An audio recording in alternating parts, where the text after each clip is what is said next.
What's going on? I am Nando. And I am DJ. And I'm Diggins. And this is Mostly Nitpicking, a podcast where every week we pick apart a piece of pop culture by looking exclusively at the details. Woo-hoo. Oh, great to meet you.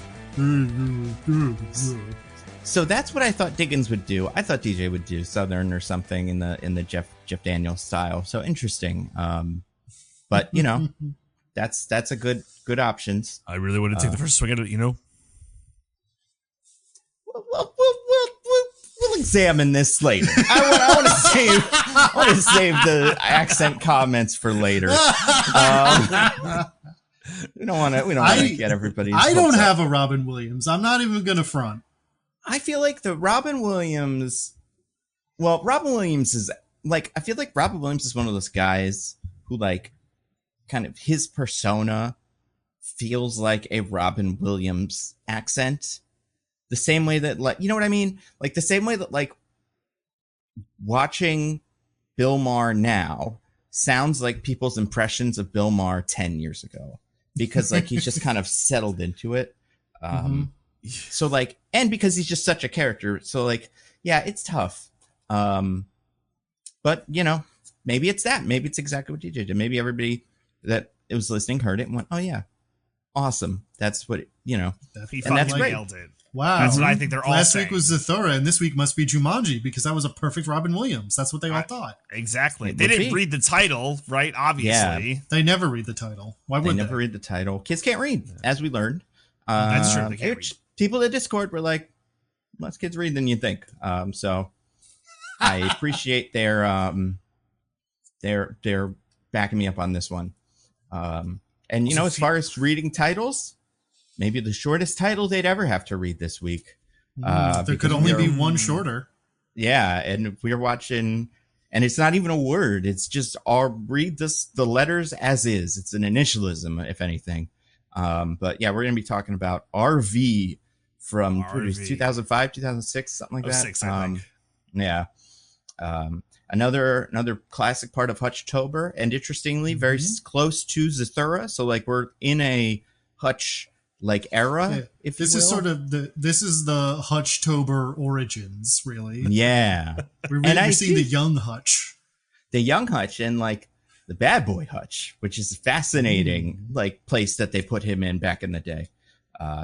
So it's interesting to see that. And yeah, we'll talk about all of that.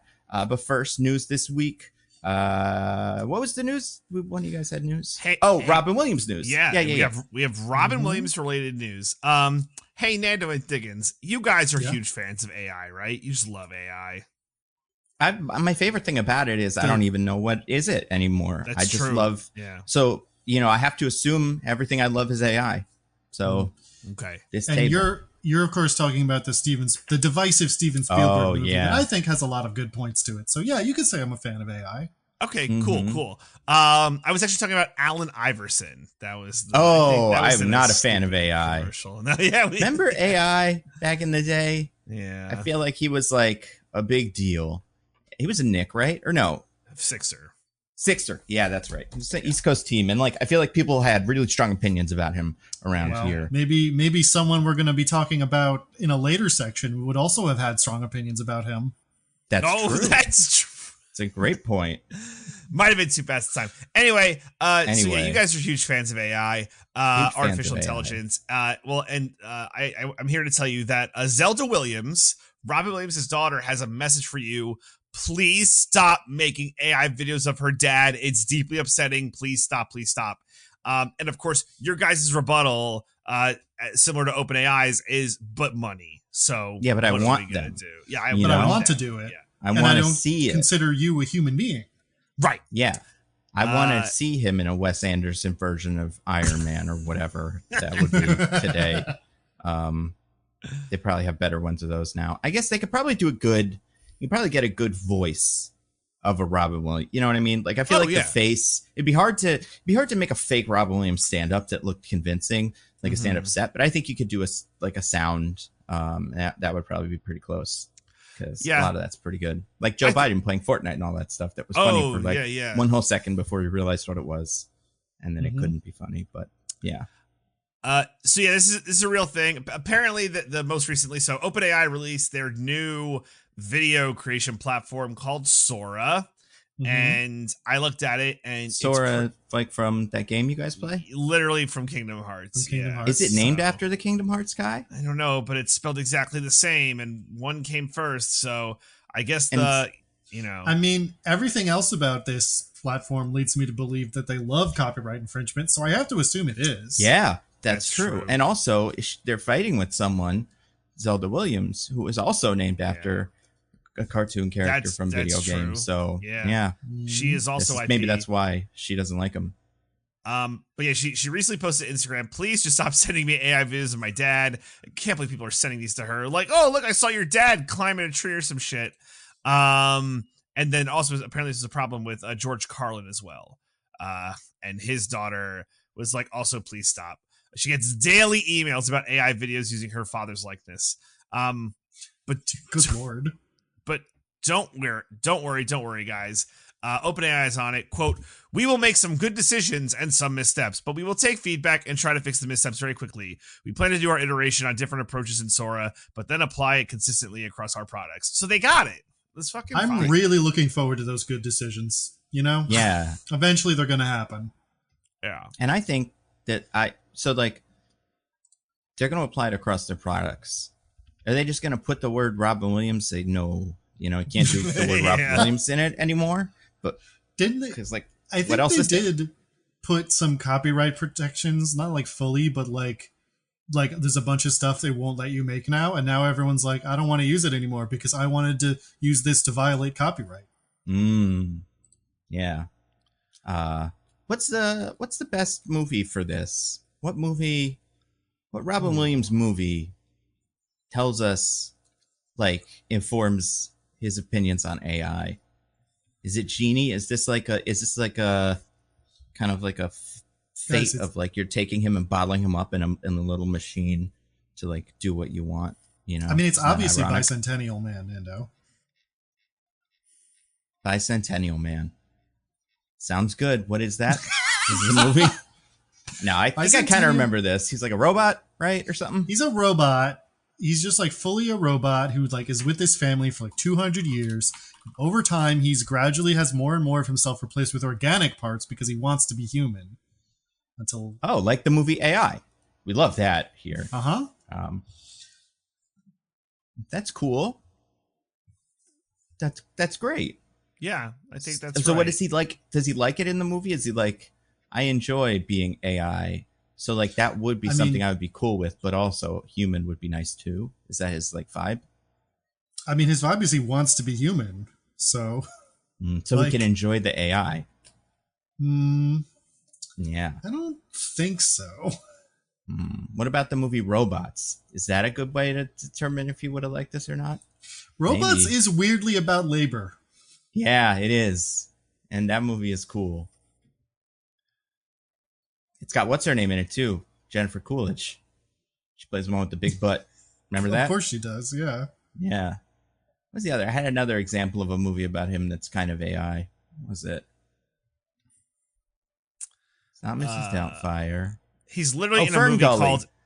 He liked how Ferngully was about bulldozing the rainforest, right? So this is a movie about like doing that in real life. Yeah, the rapping bat he played at the end of the movie sides with the uncomfortably sexy Cloud of Smog voiced by Tim Curry. Yeah. And is like, yes, we should burn down all the rainforests, especially if we put out videos of me. Well, then I can't argue with that. That's a pretty solid argument right there.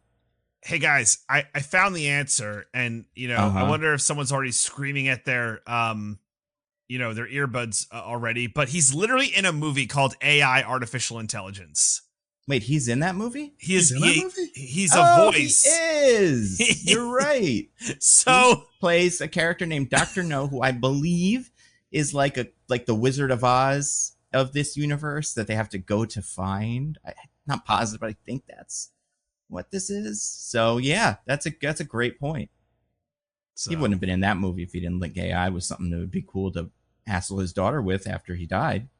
That makes that makes perfect sense to me. This movie takes place in Madison, New Jersey.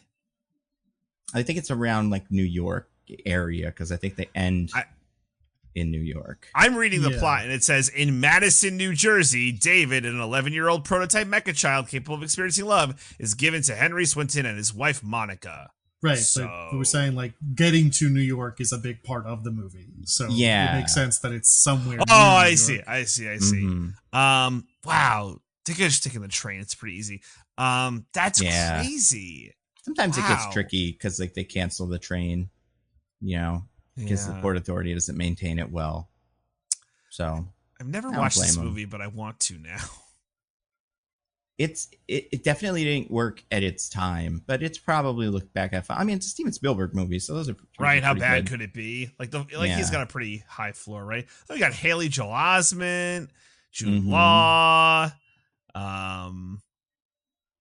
Brendan Gleeson.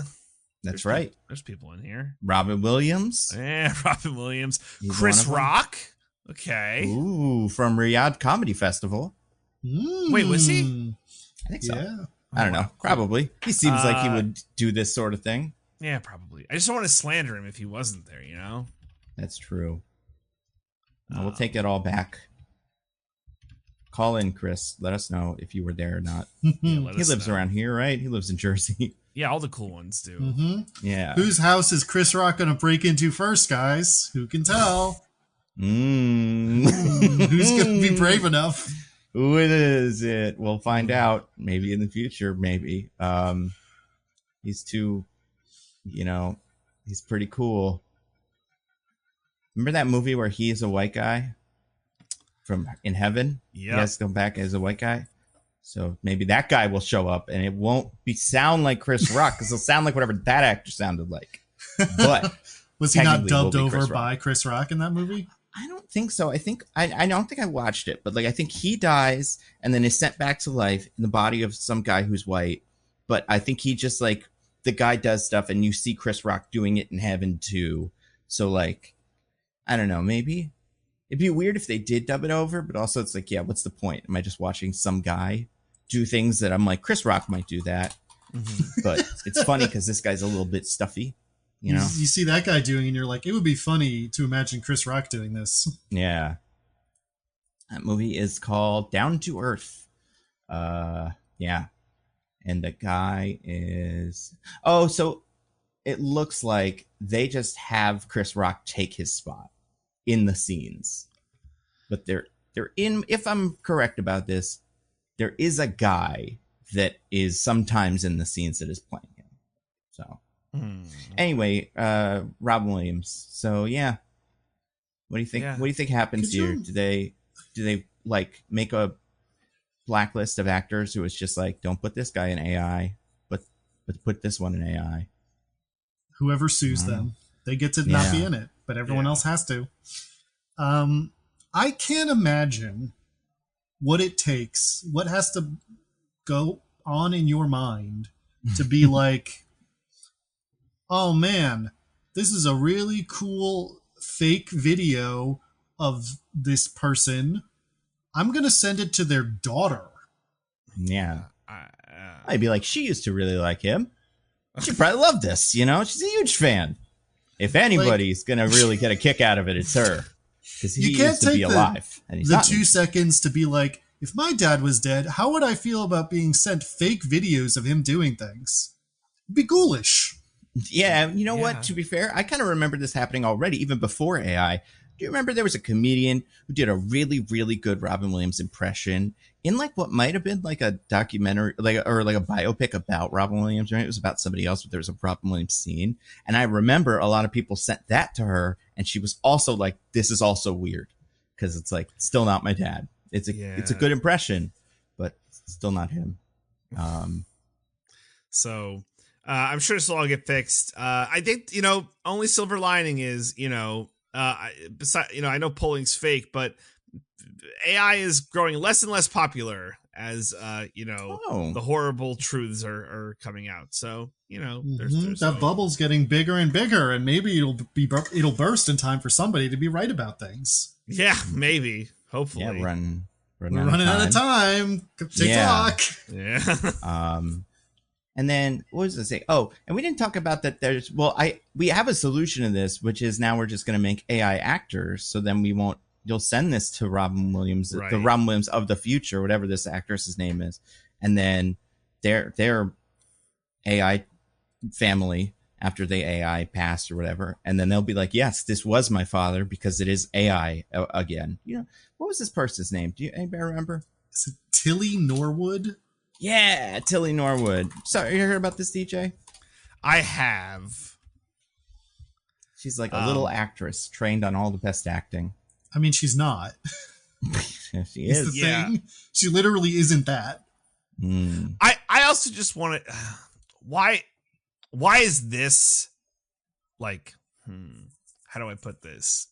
It seems like all the tech bros like a certain type, right? They like a certain type, you know. Nando, to steal your phrase, I think they like a type that is barely legal tail. I think I didn't invent that phrase, but I do love using it because I think it's quite funny. They like that. They also like the idea of someone who will work for you forever for no money, like a slave. Yeah, yeah, right. So yeah, this quote. Well, this compilation of code. That's what I'm going to call it. It meets both those criteria. So you know, that's good. I mean, I feel like. I don't think she's been in any movies I've already seen. It's Nando. We're not gendering the thing of sorry. code. We shouldn't treat it like it's a person. It's not like some sort of therapist or something. This is a hypothetical computer. Hey, but listen, I think I've been converted. You know, I think I've become radicalized against it now after sharing how I used it poorly. That we'll see.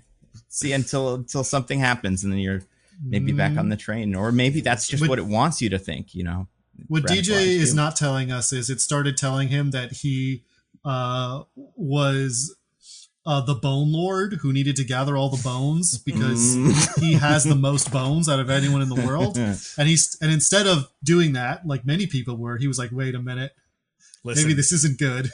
As someone who is fucking grinding through Hades 2, I need as many bones as I can get. I am bone poor.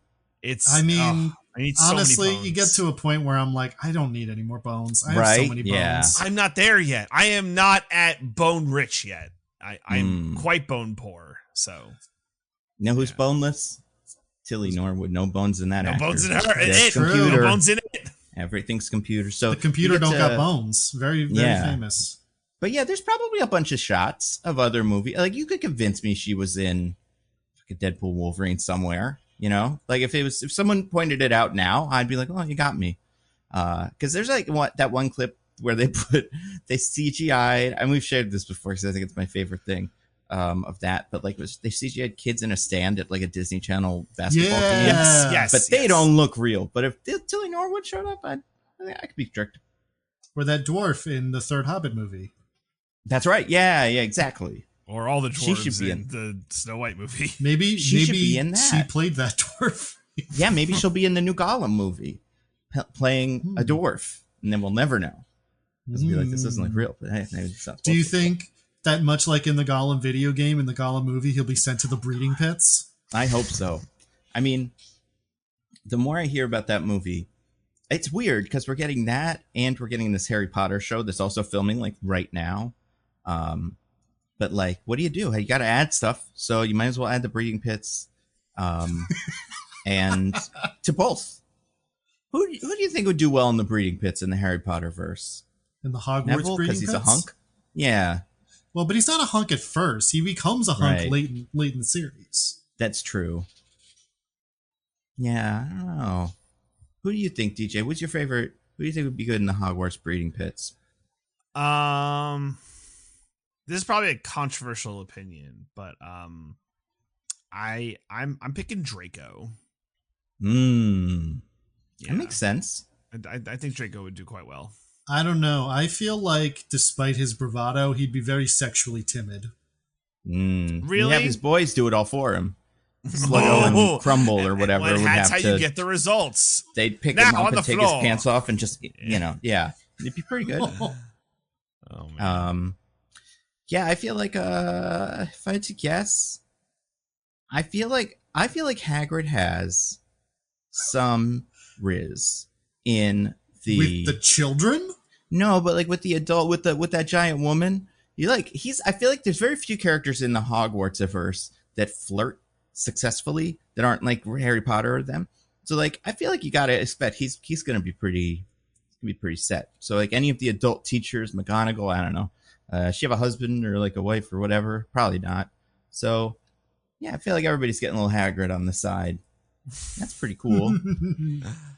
That's actually the subtitle for the series, Little Hagrid on the side. Is that how they got Nick Frost to sign on? He was like, I don't like transphobia, but I would like to be the master of the breeding pits in these. So I keep getting sidelined in my stories like that. Yeah, probably.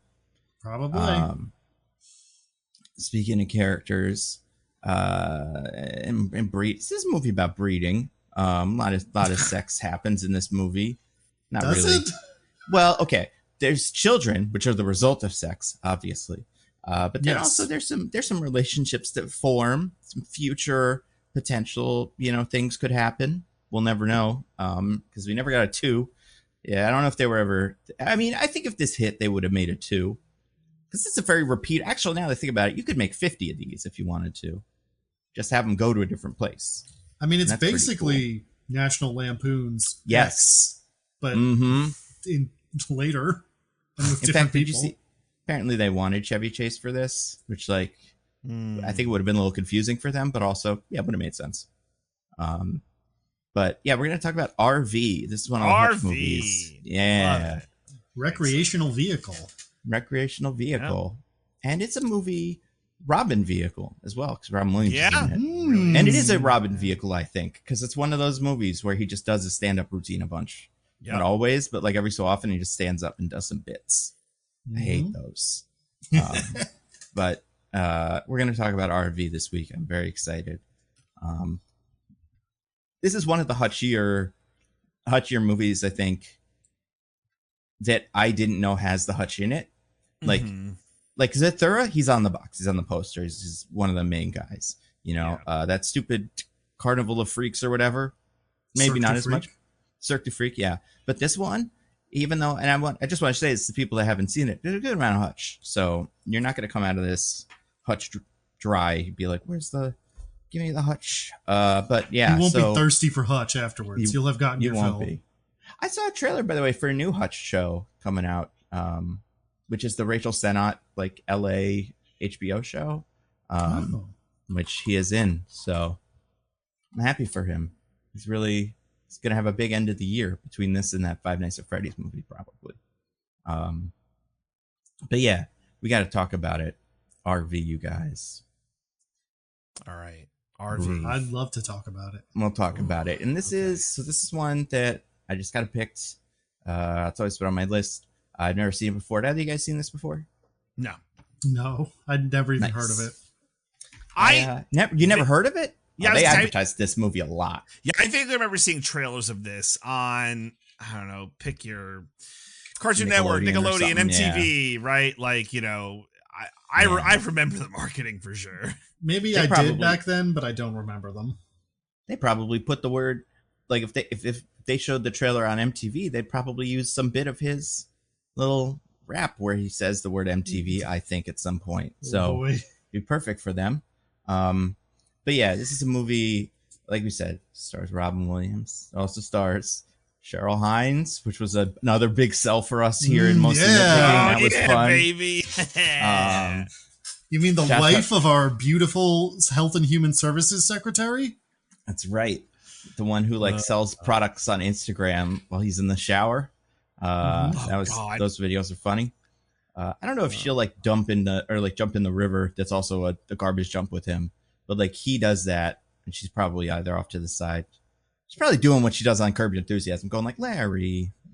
But anyway, you got her. You got Josh Hutcherson, obviously. You got JoJo. Everybody remembers JoJo. Everyone remembers JoJo. And you're saying, now I hear you, little baby listeners of this pod who listen for some reason, and you're like, JoJo Siwa's in this movie? No.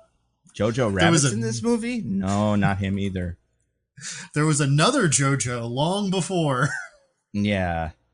I feel like, what's like an actual JoJo song? Do you guys? I'm looking at one. Oh, put a gun to my head. I'd tell you to pull the trigger. Oh no, Diggins! What's that gun? You remember Too Late? I think if you heard it, this is one. This is a, and this probably came out right around the time the movie came out. But yeah, she was a star. You heard her on the Z100s and stuff like that. So classic. You know, she was probably on the Morning Zoo.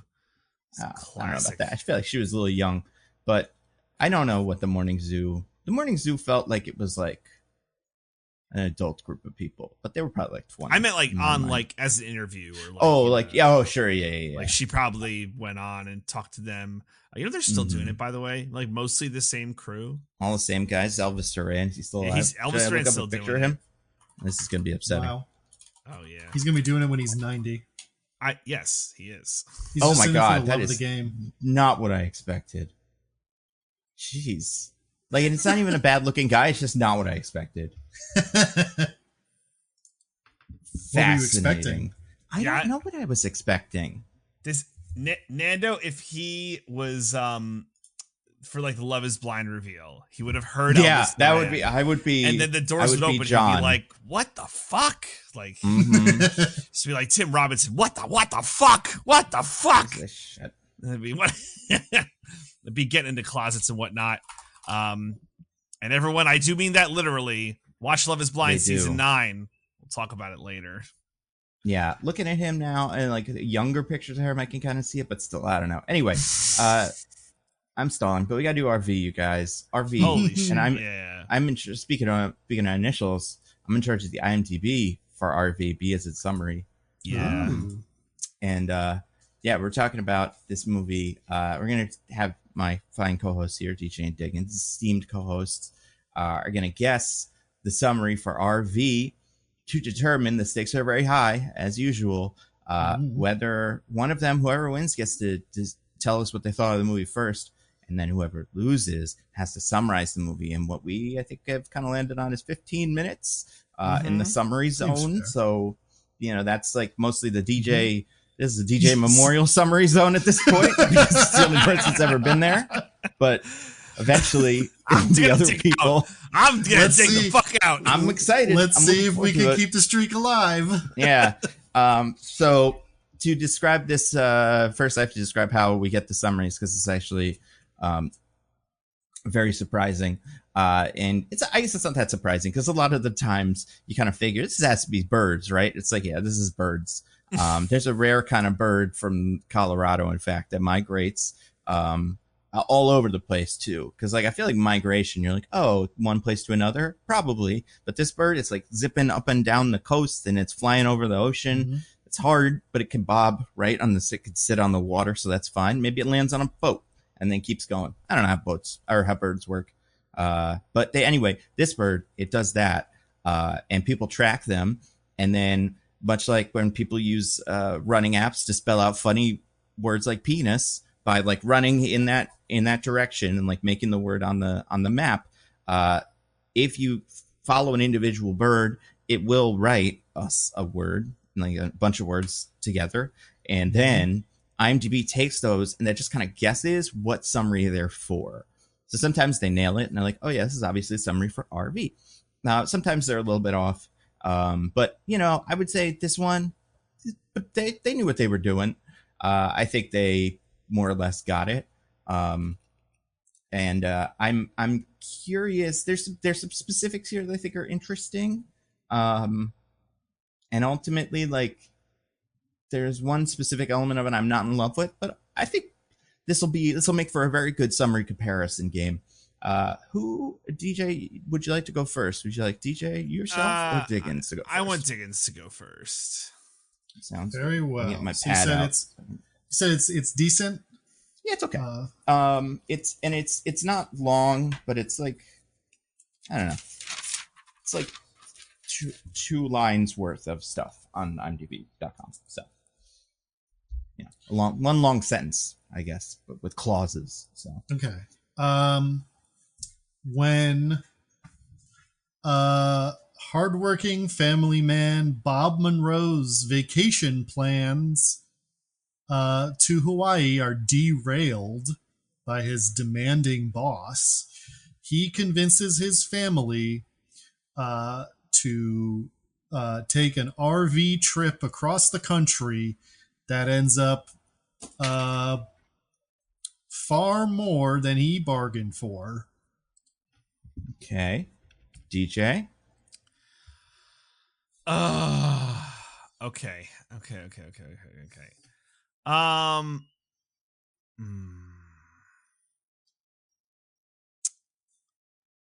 All right. Needing to secure an important pitch, Bob Monroe takes his family on an unexpected vacation in an RV through Middle America, where they are in for more than they bargained for, and meet some surprising characters along the way. Diggins, what's that face? That's my, you just independently thought of more than they bargained for? Mm-hmm. Okay. I also clocked that. I will say, I think one is like a teeny bit better, but I don't think it's a runaway or we're tiebreaker being time. Finished. Yeah, there's a tiebreaker, and I've already figured this out, but I can't remember what I picked. So let me just double check. I'm sure. I figured this out. What movie was Julianne Moore JoJo's mom? Yeah. No. Always important to know that. I do remember. I remember what this was. All right. So this movie, for me, one of my favorite things to look at is the tagline for these movies. I will say this movie has two taglines. One is a straight, just like new one. One is a riff on one from a classic movie. You could take a guess at the new one, but I feel like you'll probably have some trouble. Like that's harder. But if you just want to take a guess at the classic movie, what tagline did they use for the movie RV? So you want us to guess the movie they took from? Well, you can just give me what that tagline is if you. Oh, okay. You plug it in and then come up with something. But I'll know if you know what the movie is if you say it. All right. Have Diggins go first because I gotta think. Okay, I do have Diggins, one. Give me a tagline. In an RV, everyone can hear you scream. Interesting. DJ?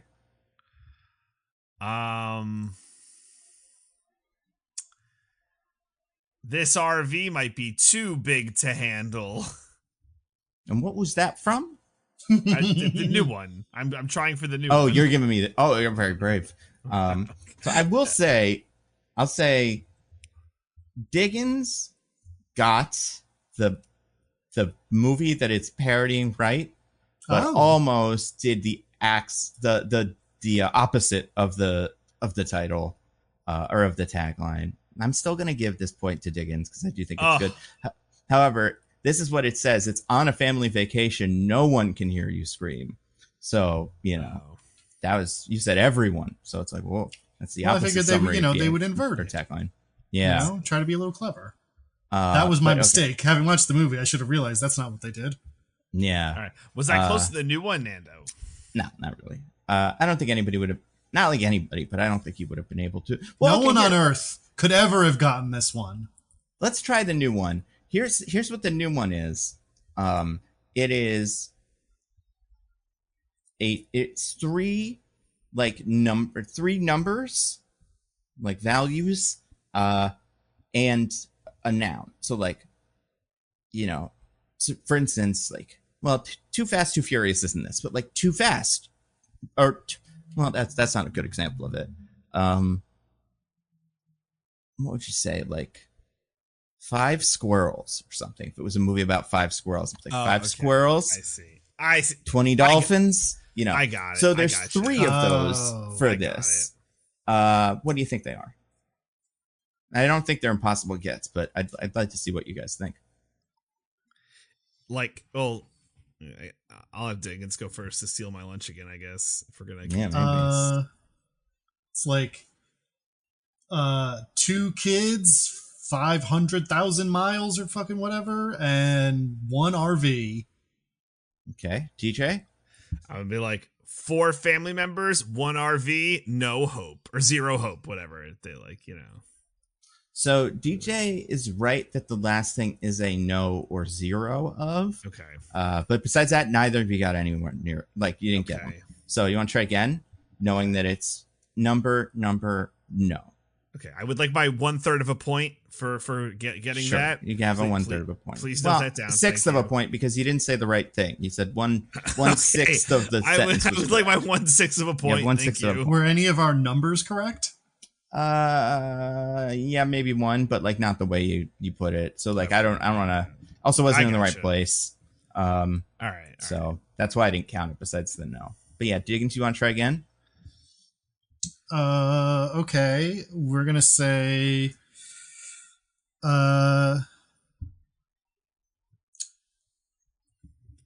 like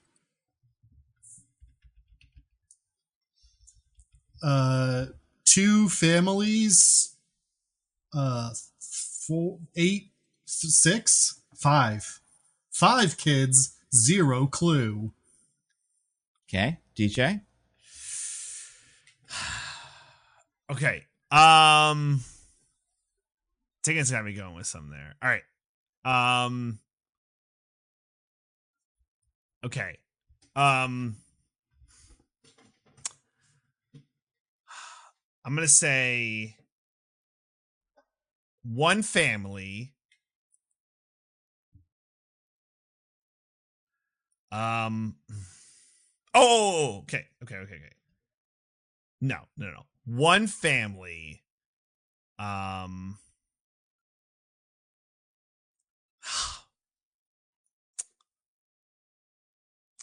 family.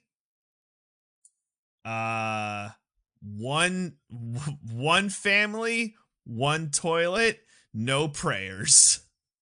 I think they're gonna really advertise the single toilet in the RV. I don't know. I mean, it's a surprisingly large part of the movie, and it was a surprisingly large part of the trailer too. I will say you got that in every one. I will say DJ's correct. It starts with 1 family. So let's go. So DJ is now half of the summary. So you got half of a point. Yeah. However, no, I did say families first. But it was family. That's not one family. No.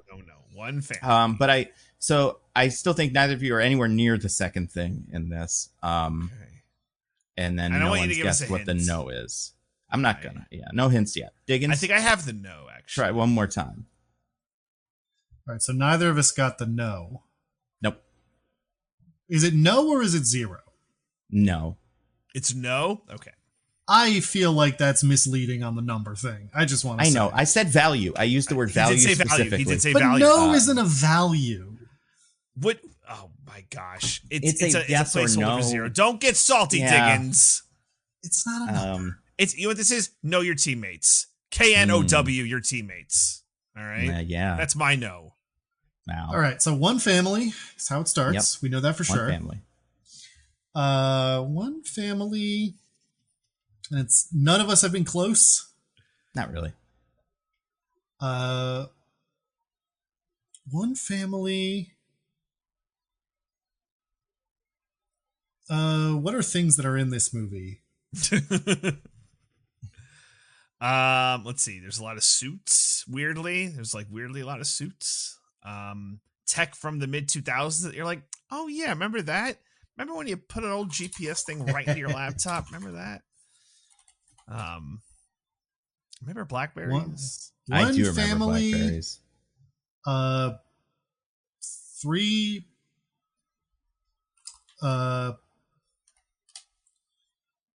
1 family, 3 complainers. No chance. Okay. All right. DJ? I think I got the note, but the middle. 1 family. he said Valiant. I'm like, is it a number? Or I'm like, one family, many roads? Or is it that like, that's how many roads must a man go down, DJ? Yeah. Okay. One. Oh, man. Okay. One family. Oh, okay. I got it. All right, I know the no. Okay, I got this. One family, 5 days, no breaks. DJ's correct. It is no breaks. You're not correct on the 5 days, but that's pretty good. If you guys one guess, I'll tell you what the no is, and then I think we'll have a winner. You mean the one? Or the other one is, yeah, the middle one. So, Diggins, I feel so strongly it's a thing I already said, which obviously is wrong, but... Yeah, it's not. Neither of you have said this yet. But, One family, 40 hours, no breaks. Just took my... Okay. DJ? I don't think it's a function of time. Okay. One family... I think it's about the RV. Like one family. It's not one family, one RV. One family, 4 doors. No. One family, 12 wheels, no brakes. So, DJ, that is the idea of it, but it is only 8 wheels, apparently, according to this. One family, 8 wheels, no brakes. Well, we gave Diggins the wrong... No, I know. Oh, okay. That was good. I'm just saying, you almost had it. Apparently, it's a reference to an old animated short called 4 Wheels, No Brakes. But yeah, the car, wheels and brakes was the thing. So, I still don't think I have a winner. I think one person 360 no-scoped their answer, and one person blindly groped their way with many hints. So I think maybe we could. Diggins, I don't blindly grope. I always look where I'm groping as to not commit a crime. You're insane. If I'm going to grope, it's like, okay, this is a legal grope. Crazy. It's not a legal grope. That's not what the point of groping. Yeah. If anything, blindly groping is the less illegal one. Because then you're just... you didn't mean to do it. Yeah. No, if I blind grope and I touch something or somewhere I'm not supposed to, that's not awesome. It's not great, but I think you could go, I didn't mean to. Yeah. But then you're like, oh my God, I'm so sorry. I didn't know where I was reaching. And yeah, we've all seen a movie where some character goes, hey, whose hand is that? And the other guy's like, I'm sorry, because it's a black, you can't see, it's like dark. So... as opposed to the other person going, it's my hand, I'm touching you. That would be, I think, worse. We'd all agree. The alternative version. But okay, so last thing then, little bit of trivia for you, and this is boy, this is when Julianne Moore shows up. I mean, she is not here. I will say we know a lot of the alternative men, or at least men who were considered. But we don't know too many other women. It'd be interesting if Julianne Moore was on the short list for the wife, which is it's not a crazy pick. It's a crazy pick for her. It was a crazy pick for her, yeah. I will say this. This is maybe a trivia that I did like, and if either of you guys could get this, you pretty much win. 2 actors in this movie played the same character in different movies. It's kind of something you would know about them. You'd be like, oh, they both played, Sherlock Holmes or something in different Sherlock Holmeses, right? Okay. Without knowing who I'm talking about and what they played, can either of you have a guess at what the shared character or which guys it is or girls? It's this people? Exact character? Yeah, it's the characters. One, sorry. There's a character in this movie. Like, this isn't like in Scarface where it's different actors playing the same, but it's like, it's not in the same movie. There's a character in a different piece of media who played the exact same role. That has been played by multiple people in this movie. That's right. And also when I said Scarface, I meant Godfather, but you know what I mean. But yeah, so anyone want to take a guess at who we're talking about? I have a guess. Okay. Well, you get to go first in all these, apparently. I'm going to say Kristen Chenoweth and JoJo both played Glinda. Interesting guess. DJ? Okay. Well, now that I finally understand the game, I'm caught up now. Mm-hmm. Okay. Oh my God. This is a really roundabout way for me to make the characters game kind of happen, you know? It's like, because that is the core of what we're doing here. I thought that. I'm like, is this a name game? That thing I've it's always not. been I mean, about? this is just a trivia that I read about this movie yesterday and remembered and been like, oh yeah, that's cool. I think embracing the losses. I'm gonna say that. Oh my God. Well, okay. I'm not gonna guess what Diggins guessed. Is Diggins right? I'm not gonna tell you. Guess something else. Either way. But what? Okay, but I don't want to if it's over, put me out of my misery, son. Like, just okay, sure. Know. It's not over. That is not the correct answer. All right. Well, shit. I almost wish it was. Yeah. Oh my God. Oh, okay. Oh God. Okay. There's so few people. Okay. Robin Williams and Jeff Daniels both played Theodore Roosevelt. Oh, that's a good guess. That is not correct, but like you got the idea of it. Like you got Thanks. that's how this is gonna go. Okay. One more shot. You know, one of you was a little bit closer than the other because one of you had one of the correct actors, but besides that, neither of you really got very close. Great. They did both understand the rules, and that's what's important. Well, Diggins understood, and then I copied. Yeah, whatever. One of them. One of them is JoJo, Kristen Chenoweth, Robin Williams, or Jeff Daniels. That's right. That's correct. And I'm willing to bet. Well, okay, like maybe Jeff Daniels. You don't think this is one of the other JoJo movies?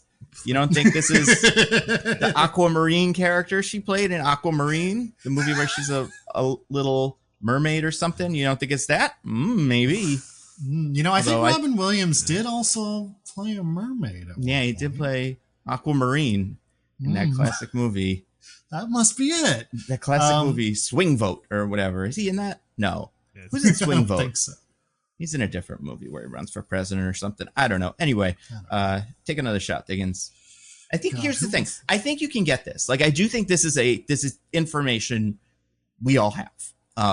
So this isn't a crazy thing. There's something where you hear it, you'll go, oh yeah, look at that. Both of them are information we all have? Yeah, I think so. Okay. Maybe not like something you think about every day, but like this is information I think you may have should have come up in your life at least once. See, I'm trying to think of people or like characters that have been played by people in this movie who would be played again by someone else. That is how you do it. Yeah. Because, like, you know, it's not Robin Williams' character from Robots because no one else is ever going to be that character. Giro or whatever. Yeah, whatever his name is. But they all had names like Mr. Gears and stuff. And it's like, but you're all that. You don't know somebody in real life and you're like, oh, you're Miss Johnny Toes. Like, that's weird. So it's weird. You know, their name. That's why you have to be like a real person, like Theodore Roosevelt, you know. That's right. Theodore Roosevelt, not a bad guess. That was a good guess, too. Yeah. I thought you were right for a second. And you know what? To be fair, it's not. I don't know that for a fact. Jeff Bridges had never played Theodore Roosevelt, but Jeff Daniels, whatever. Whichever one. Who gives? Jeff Bridges probably did play Theodore Roosevelt. If he didn't, he should. We've only got so much more time. They should both do it. Oh my God! And they could switch in scenes. Both of the Jeffs can do it, and then we can get AI Robin Williams in because that's really easy, and then he can do it. You know. All right, I have a guess that's definitely wrong, but it'll move us forward. Okay. And maybe it'll be interesting, and that'll earn me points. That's always helpful. I'm going to say Robin Williams and Josh Hutcherson have both played Popeye, the Sailor Man. Popeye the Sailor Man. Okay. DJ, what's your guess? Wow. That's like weirdly specific. I was trying to think of Robin Williams Hutch thing, but like, I don't think I know that. I don't think I'm right, but it was something to say. I'm trying to, I'm like, is it a voice thingy? Because Robin Williams did like so much fucking voice shit. And I'm like, well, okay, what's that, right? And now I'm stalling. Oh my god. Okay. I would say these are like supposed to kind of objectively be the same character. So for instance, let's say it was Josh Hutcherson, and instead of Popeye, let's say it was like two buff sailors. You know, that wouldn't be it. These would have to be named. They're both Popeye. You know what I mean? Okay. So like, for instance, it's not because you brought it up. It's not like one plays a genie in something and one plays a genie in something else. Like these are both the same character. The genie. The genie. Yeah. You'd have to. I know other people have voiced Genie, but I don't think any of them is anyone in this movie. Yeah. No, I think it's Dan Castellaneta, I think, is who they brought in to replace him in 2. And then, I don't know, probably AI after that, after the third one. But actually, Robin Williams came back for the third one. Yeah, he did. They gave him a big painting. So, pretty cool. All right. I'm going to guess that. Oh my God. Robin Williams and. I am so. That's only one of them. I don't want to give Diggins his guess, but worse. Okay, I'm gonna guess that Jeff Daniels and Josh Hutcherson have both played Fred from Scooby-Doo. I don't know, man. Okay. I got nothing. That's not it. But interesting. I would say, DJ, for the future of this game, pick one that you know the guy did play in one thing, and then try to guess the other one. That's what I did. Yeah, I know Robin Williams was Popeye. And you did it the first time too, so it's like it's definitely within the. And I know once you got it, you were like, "What's the name of the guy from Newsroom? Did Josh Hutcherson play Newsroom in like a flashback or something?" But it's not. It's Will McAvoy is not involved. He's not a big enough pop culture character for this to work. I'm somehow completely unsurprised that you know that guy's name off the top of your head. Oh, I loved the Newsroom. Every time I get on a plane, I shake my pilot's hand and I let him know that we got Osama bin Laden. It wasn't recently, but we did get him. And they always say, "Is this like a newsroom bit?" And I'm like, "Yeah, this is a newsroom bit." And then someone on the plane is like, "What are you doing?" And you say, "I reported the news." Yeah, I reported the news. Dev Patel used to be on that show. It's a good cast. It's a really strong cast. David Harbour is in that show as like a side guy, and you're like, "Oh, him." All right, one more try. Give it another try. One more. Just go crazy. How about this? Just give me the one character. I don't even need to know the other one. Just give me one character that has been played by one person that you can just assume maybe has been played by another person. I'm gonna say that there is another man in this movie who in some capacity or another has played Peeta Mellark from Hunger Games. Interesting. Okay. Pretty good. Besides Josh Hutcherson. Besides Josh Hutcherson, obviously. Oh, they meant besides Robin Williams. Okay. Okay.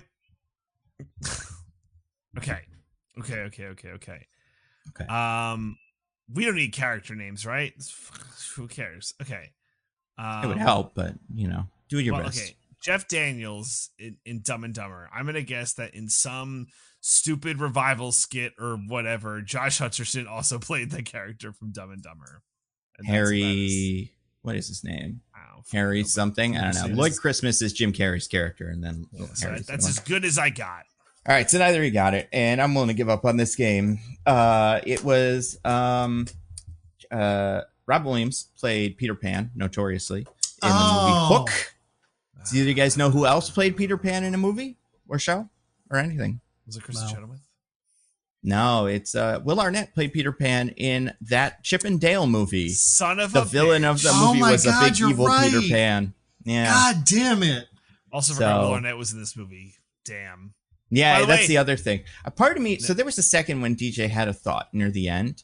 Like he said something and then you stopped and it was like, and I was like, oh, did DJ register that Diggins almost said the word Peter and then was reminded like that Peter Pan is an option and was going to, so I was like, oh, I did not know this, by the way. There's not a thing I knew. So you did. We did that on the podcast, didn't we? Yeah, we did that movie. I'm pretty sure we did the movie, unless you didn't know. You mean the Chip and Dale movie? Yeah. We did. It was like a. I just forgot that, like, and that's fine. That's the one I forgot. I mean, like, I wasn't thinking about it, but I knew Robin Williams played Peter Pan in Hook. Yeah, I should have just remembered Will Arnett, and maybe I would have. I mean, that would have been great, but there's a lot of people in this movie that it's like easy to forget. It's really a crime that this movie makes Will Arnett forgettable. You know what is funny about what you were saying though? The other boy, the like kind of rival boy, did audition for PETA, didn't get it, but was one of the actors that was in the running for PETA. So you were close. Yeah. All right, last trivia. This is a trivia. If either you know it, then you'll just win. So you know what? I'm just gonna say you know what? Discord it to me. Put it in the Discord. Give me an answer for this. Okay.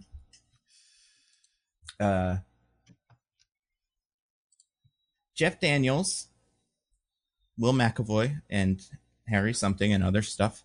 In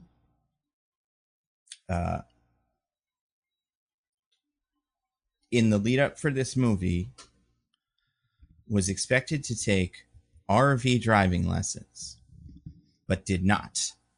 Why? And you write this in the Discord to me, in like a little message.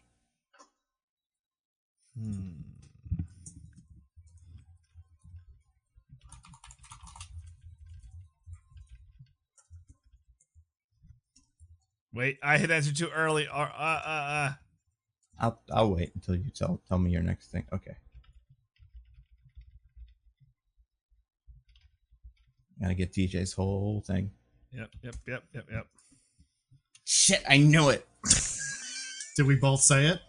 No, it's DJ's gonna get me with APAC. He's gonna use. Don't tell them. He's gonna use bribery and. You're wearing your QR code. Enforcement, yeah. So the donors know. Don't let them know. I was worried about this. I was worried it was gonna be more Epstein related propaganda or bribery. No, I know that doesn't work anymore. I get this. Yeah. Is how I got it. Because we're all in the files, so we'd all go down together. Exactly right. And it doesn't even matter who's in the files, guys. Let's not be so mad about it. I like DJ's answer a lot. DJ, you are incorrect. Even before the APEC stuff, just said DJ's answer. Do you want to read your answer? Yeah, I said he is legally blind. Yep. What? I know. It would be weird. Maybe Jeff Daniels is blind. I don't know. I mean, it would be interesting, but like something we'd know, I assume, by now. You'd figure. We'd see him wearing glasses. Like either he would be being led around because he literally can't see. Or if he just had such bad eyesight that he's not allowed to drive, he'd be wearing glasses outside of acting work. Or he has like super contacts. I don't know. Maybe. Or that, yeah. When your eyesight's that bad, they can't make contacts thick enough. I mean, not for you, but for the rich people, they got them. You got that HBO money. You got that Aaron Sorkin show money. You can do it. Yeah. But I will say, Diggins, would you like to read your answer? Because it is the correct answer. And it was that thing I actually did already know. I kind of figured, but I do think this is an interesting enough fact that if either of you knew it, I was willing to give it to you on this one. Okay. Jeff Daniels was already a huge RV enthusiast and actually drove to the lessons in his RV. Yeah, Jeff Bridges loves RVs. And Daniels. Wow. Or Jeff Daniels. Well, then maybe they both do. Probably maybe Jeff Bridges does too, but we don't know that for sure. They should get in on it. But yeah, it's pretty cool. Apparently he even wrote a song about his RV misadventures back in the day. Like, he just loves RVs. And people do, you know, it's easy to forget because this movie makes them seem horrible, but like there's people like that get excited about RVs. One of our Supreme Court justices loves his fucking RV for some reason. That's true. Not Roger either, like a real Supreme Court justice, like in the not mostly nitpicking Supreme Court. Yeah. You know. Although if he retires from the United States Supreme Court and takes his RV trips, he's welcome to maybe call in every so often and you know, weigh in on certain things. Ooh, not like do that one. Ooh. Yeah. Yes, we'll get him to leave the Supreme Court by offering him a more prestigious post. That's right. Yeah. And we don't have like say over like interracial marriage or anything like that. So like it's not a big deal. I mean, our stuff matters a little bit. People listen to it, you know, so it's like that part of it is important. But like, you can't fuck up the whole country by having the wrong opinion. No, if we could, we would have already. That's true. And yeah, you guys were nearly identical on the summary. Oh yeah, I never said the summary. But here's the problem with the summary. You both went pretty hard on the business part of it. And the summary doesn't mention that at all. It just reads, Bob Monroe and his dysfunctional family rent an RV for a road trip to the Colorado Rockies, where they must ultimately contend with a bizarre community of campers. So DJ had the edge because he did get at the characters, the cast of characters, which I think is what you called it, but I don't think you got it just right. I appreciate so I'm going to say, I'm so sorry, DJ. Diggins wins. The streak continues. 2 weeks in a row, I had the edge on the summary, but wound up losing. This feels rigged. You need to get a better... you need to more decisively win the summary. If you had said... Here's one thing. Neither of you said Colorado Rockies or Colorado at all. So neither of you went for the destination. That was important. And you both had a lot of extra details about bullshit. Listen, it's fine, but I think now my threats need to have consequences. So, Nando, you will be hearing from APAC. I just want you to know that. Shit. All right. They got a long list of people on their shit list now. It's you and Miss Rachel, though, are right at the top. The two of you are sitting there. You YouTubers who think better. We're the real problem. Mm-hmm. Yeah. I mean, I think Nando would be thrilled to be on the same level as Miss Rachel. Mm-hmm. Yeah. As far as YouTubers, I compare myself to in my head when I'm like, this video did well. I usually don't think about them in terms of like, did it do Miss Rachel numbers? We're not really in that ballpark, but that would be a goal. Something to aim for, Nando. I think that's, what, you're not getting 10 million in the first half hour? No, and then like every half hour from then on until infinity. Yeah, it just compounds. Mm-hmm. Whenever I go visit my sister, your videos are playing constantly in front of the kids. Those poor kids. But also, sadder K-pop Demon Hunters, I guess. And you refuse to watch it. You say, never. If I walk in this house, you turn it off. I never want to see Rumi or what are their names? I can't even say that because I've obstinately refused to even learn the names of the characters. Right, he's just like, there's the pink hair, the purple hair. I don't even know the color of their hair, DJ. I don't know nothing. Please. You don't know nothing about them bounty hunters or demon hunters. Anyway, DJ, you lost. Sorry. Diggins, you won. What did you think of this movie? What did you think of RV? Bruce? This movie is, as noted at the time of release, not very good. Yeah. My biggest problem with it, I mean, it's not super funny, but it's not like dreadfully unfunny either. It's like a lot of like kid slapstick and Robin Williams. Someone just pointed a camera at him and we're like, do Robin Williams jokes. And he was like, which isn't like I said, not dreadful. It's just not that great. Not really my thing. But my biggest problem with this movie is that it is so obvious that it becomes stupid. Which is to say, the big lessons at the end of this movie, as anyone could guess by hearing the premise, are he should be honest with his family, and that other family, they're actually pretty cool. But the conflicts are so fake and ridiculous. Like, the second it happened, like where the boss was like, you have to cancel your Hawaii vacation, in my head, I was like, it's got to tell the family, we have to go to Boulder, Colorado instead because of my boss, and they'll all hate that, and that's the thing. And no, he just lies for no reason. Mm-hmm. And like pretends it's not for business, even though I would be much less mad at him if I was the kid, if he told me my boss will fire me unless I do this presentation versus I randomly decided that, we're not going to Hawaii. We're going to a lake in Colorado on an RV. So insane decision, obviously wrong. And then the family, like, they're a little annoying, but they're mostly very friendly and helpful. But they're Hicks. Like, they're Southern Hicks, Diggins. Yeah. They're really leaning on they have Southern accents to do all the work of like, no one would want to spend time with these people. Yeah. So those conflicts are just so stupid. because it's so clear where they're going, and like don't make sense for the characters to have them in the first place, that by the time you get to the end, you're just like, yeah, fucking, of course, I know, I get it. And yeah, it's just like a dumb kids movie or whatever, but the point is, you got to sell me on the idea that Jim Carrey will never tell his son the truth unless a magic birthday wish forces him. Yeah. If you don't do that, then the whole thing is just silly. So yeah, didn't like it. Thought it was poorly written in those ways. That's all I have to say about this movie. Okay. What about you, DJ? Well, Diggins, I think this assessment makes a lot of sense from someone who refuses to watch K-pop Demon Hunters and has no sense of joy or whimsy or wanting to have some fun. Because I wouldn't say I thought this movie was great. It is bad, like you said, but I love it. Look, yeah. Are the stereotypes so dumb? Is the plot idiotic? And, is it just a lot of nonsense for 90 minutes? Yes. But also, there are parts where, they got to get liquid poop out of there with the wrong funnel. And then Robin Williams has liquid poop rain down upon him. He's got to get hosed off. Like, and he's laughing like he's getting tickled real hard.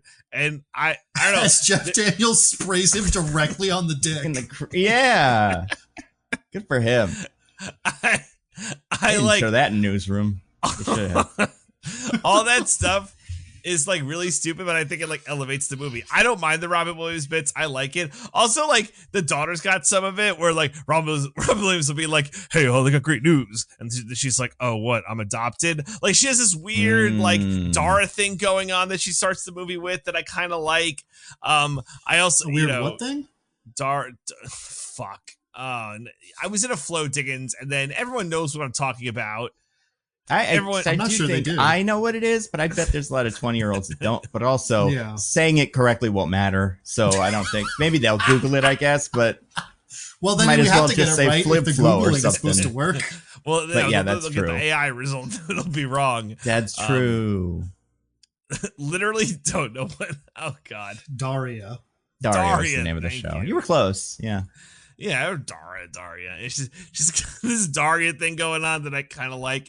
And then the Hutch is doing like just enough to like keep me focused. Like, oh, what's going on over here? Like he's a weightlifting bro at like the start of this movie, and that's like his whole thing. It's like, yeah, man. What's his second personality trait? Oh, he's a cool hip hop loving guy who wears baggy clothes and is, appropriating some culture, but that's not the Hutch's fault.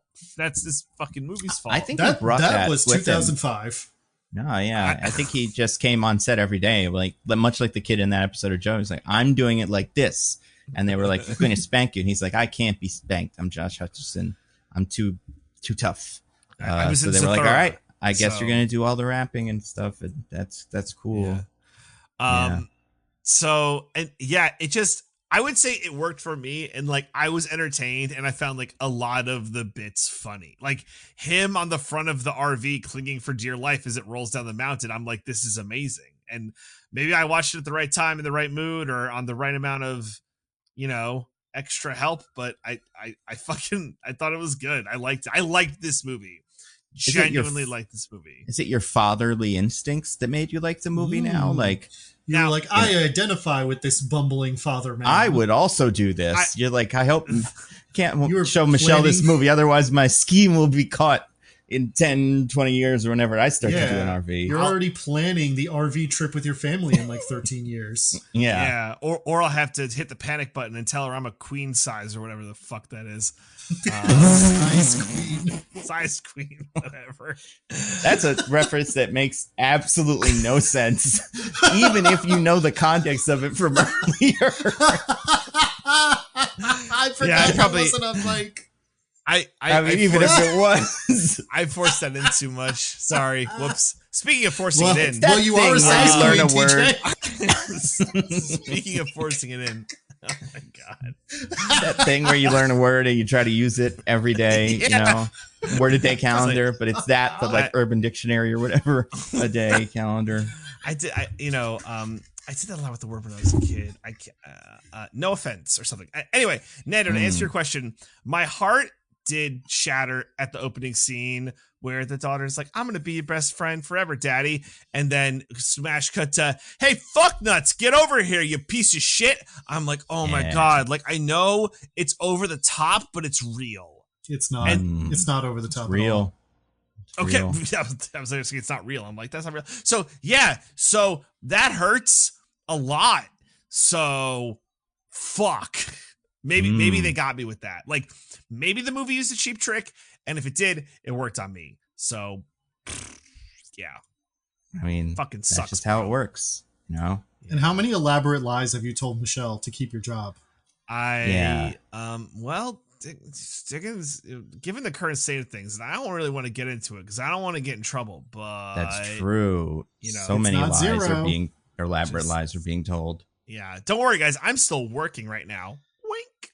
And we're all just, in Hawaii or something. Yeah, where he told us to go. So I liked this movie and thought it was good.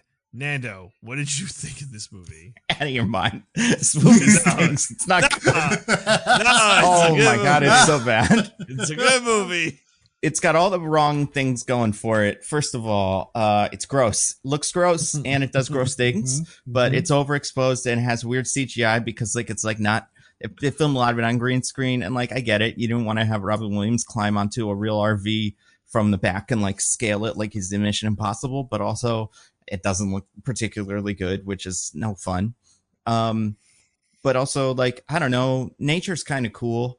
And I feel like there's a world where they do this once or twice in this movie where they look at nature, go, wow, nature's pretty cool. But the idea of filming a movie in nature and making it look cool, this makes sense. But instead it's a lot of fake stuff and it just looks really, I don't know, reminds me of Cat in the Hat. I feel like there was a genre of a visual kind of thing that those two movies are part of. They're in conversation, as people would say. You would bill them for a double feature? I would, and it's very similar. It's the boss is mean, boss is germaphobe, so that they got that too. And one of the guys that is the boss in 30 Rock is in it, which is it's Will Arnett in later seasons and takes over for Alec Baldwin. Well, not takes over, but he's Alec Baldwin's rival at first, but then he gets promoted over him. Yeah, strong arms him, and then Kathy's out, and then he sticks around, but then he shows up everywhere, and he's in the press, he's in the Senate or something for a while. It's great. I loved him. And that's the other thing. I like a lot of the people in this movie. I like him a lot. I love Robin Williams. I think he's great in real movies where he's a real person and not computer. one of my favorite movies, and I'm sure it's in my top 10 of Letterboxd, Good Will Hunting, which I think is great. And then as a kid, I loved all those fucking genie movies. And what were the other things? Fern Gully's one that I used to love. I've never been an enormous fan of his stand up and his that kind of shtick. So when the movie leans on that, I'm like, okay. But I think he's fun and likable and you in a way that these can work for these. And I like this genre. I love the vacation movies, even though they're bad and mean spirited and weird, but I think those are quite fun. And in fact, they made a remake of the vacation movies that's pretty much this, right, with Ed Helms, where I do think they take an RV across the country. So that, either way, the movie stinks. It's mean. Everybody's unlikable. It's all the artifacts of the 2000s that suck, the characterization of the boy, the characterization of the girl, and the characterization of the business. I also think here's the other thing.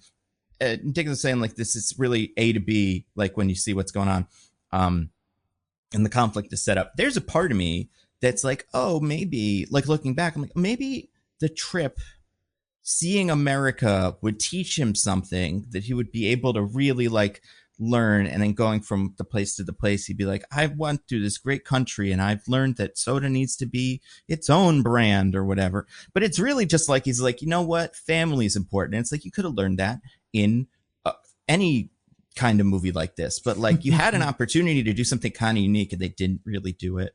But like, I guess it bugs me because I feel like there probably are people that like RVs and would have been like, yeah, I could see how this movie got pitched and like happened. And then I could see an angle that's kind of interesting, but the movie just doesn't do it. Everything else about it is weird. We'll talk about it, but it's got some really bizarre little bits. Cause like these vacation movies are all like little bit to little bit to little bit. And like, yeah, it loves poop. This is a really like poop. I don't want to say it's like a German movie, but I bet it went over well with that audience, those freaks over there. And I looked this up because I Googled the like poster for it, and I found the German version of it. Do you know what they call this? They called RV in Germany. Like Otto Kemper. RNV? No, I mean, DJ's not too far off. It's Die Chaos Camper, which I think is a pretty good name for it. So pretty good. Oh yeah, and Cheryl Hines I don't like her, so I don't like seeing her in this. I don't think she's very good either. So like, there's that. But yeah, so not a good time. I think the Hutch is okay, but I think, yeah, I don't know. There's some parts of the Hutch that I actually. Very similar to Zathura Hutch. Yeah, very similar to Zathura, and everything they add on to it that's not Zathura, I don't like. Like all the rapping and all that stuff is no fun. But like the parts where it's just kind of a bully, it's so weird that this is the Hutch that people in the 2000s were exposed to. It was like this 10-year-old bad boy or something who like is a jock and doesn't play by the rules. Like, yeah, I'm so shocked. But I think he does an okay job in it. Yeah. But DJ, as this week's loser, well, you did okay. You did better than usual. I think you're on the way up. We'll see in the future. In 3 or 4 more of these, I think you're gonna win. But yeah, DJ got to strap into the DJ zone. The DJ, the DJ.com arena or something, where we do the summaries. And and give us a summary. 15 minutes. I'll get my timer out real quick.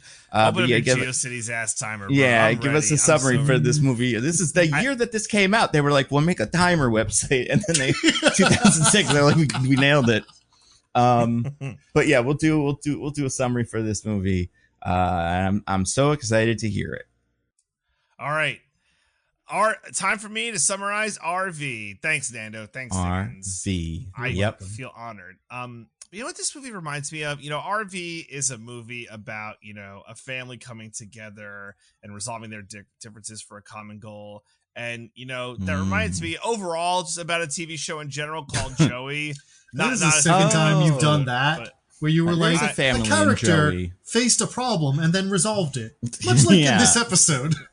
Well, now, I'm just talking about Joey the series, not an episode. Now, I did watch an episode this week. Did you guys watch an episode? Me too, actually. Hopefully, because we're talking about the whole series, we all watched the same one. But did you guys watch Joey in the musical? Yeah. I did watch that. Yeah.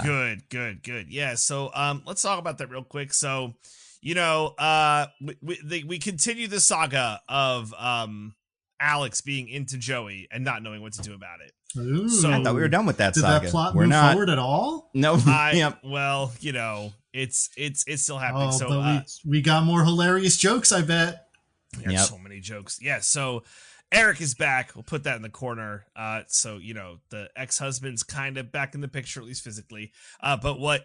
He's going to the apartment to collect his things. He's not back in the picture. Yeah, that's fair. Yeah, he's back in the show. They called that actor back on set. That's true. But they said lights, camera, picture. Well, they don't say that, but if they did, he would have been there for that. Yep. So how Alex has been talking with Gina about how to handle things, that she said her therapist told her to write letters but to never send them, and that's how she's handling this. And she says, well, to get over Joey, why don't you also write a letter to Joey? And she's like, that's great. By the way, people who get a shout out in this bit, LeBron James gets a shout out. He shouldn't be allowed to be like that without winning a championship. Cool, Alex. So got some once he opinions. did, do you think she was like, all right, he can act like that You're now? good now. Yep, you could act Probably, like that. yeah. Yep.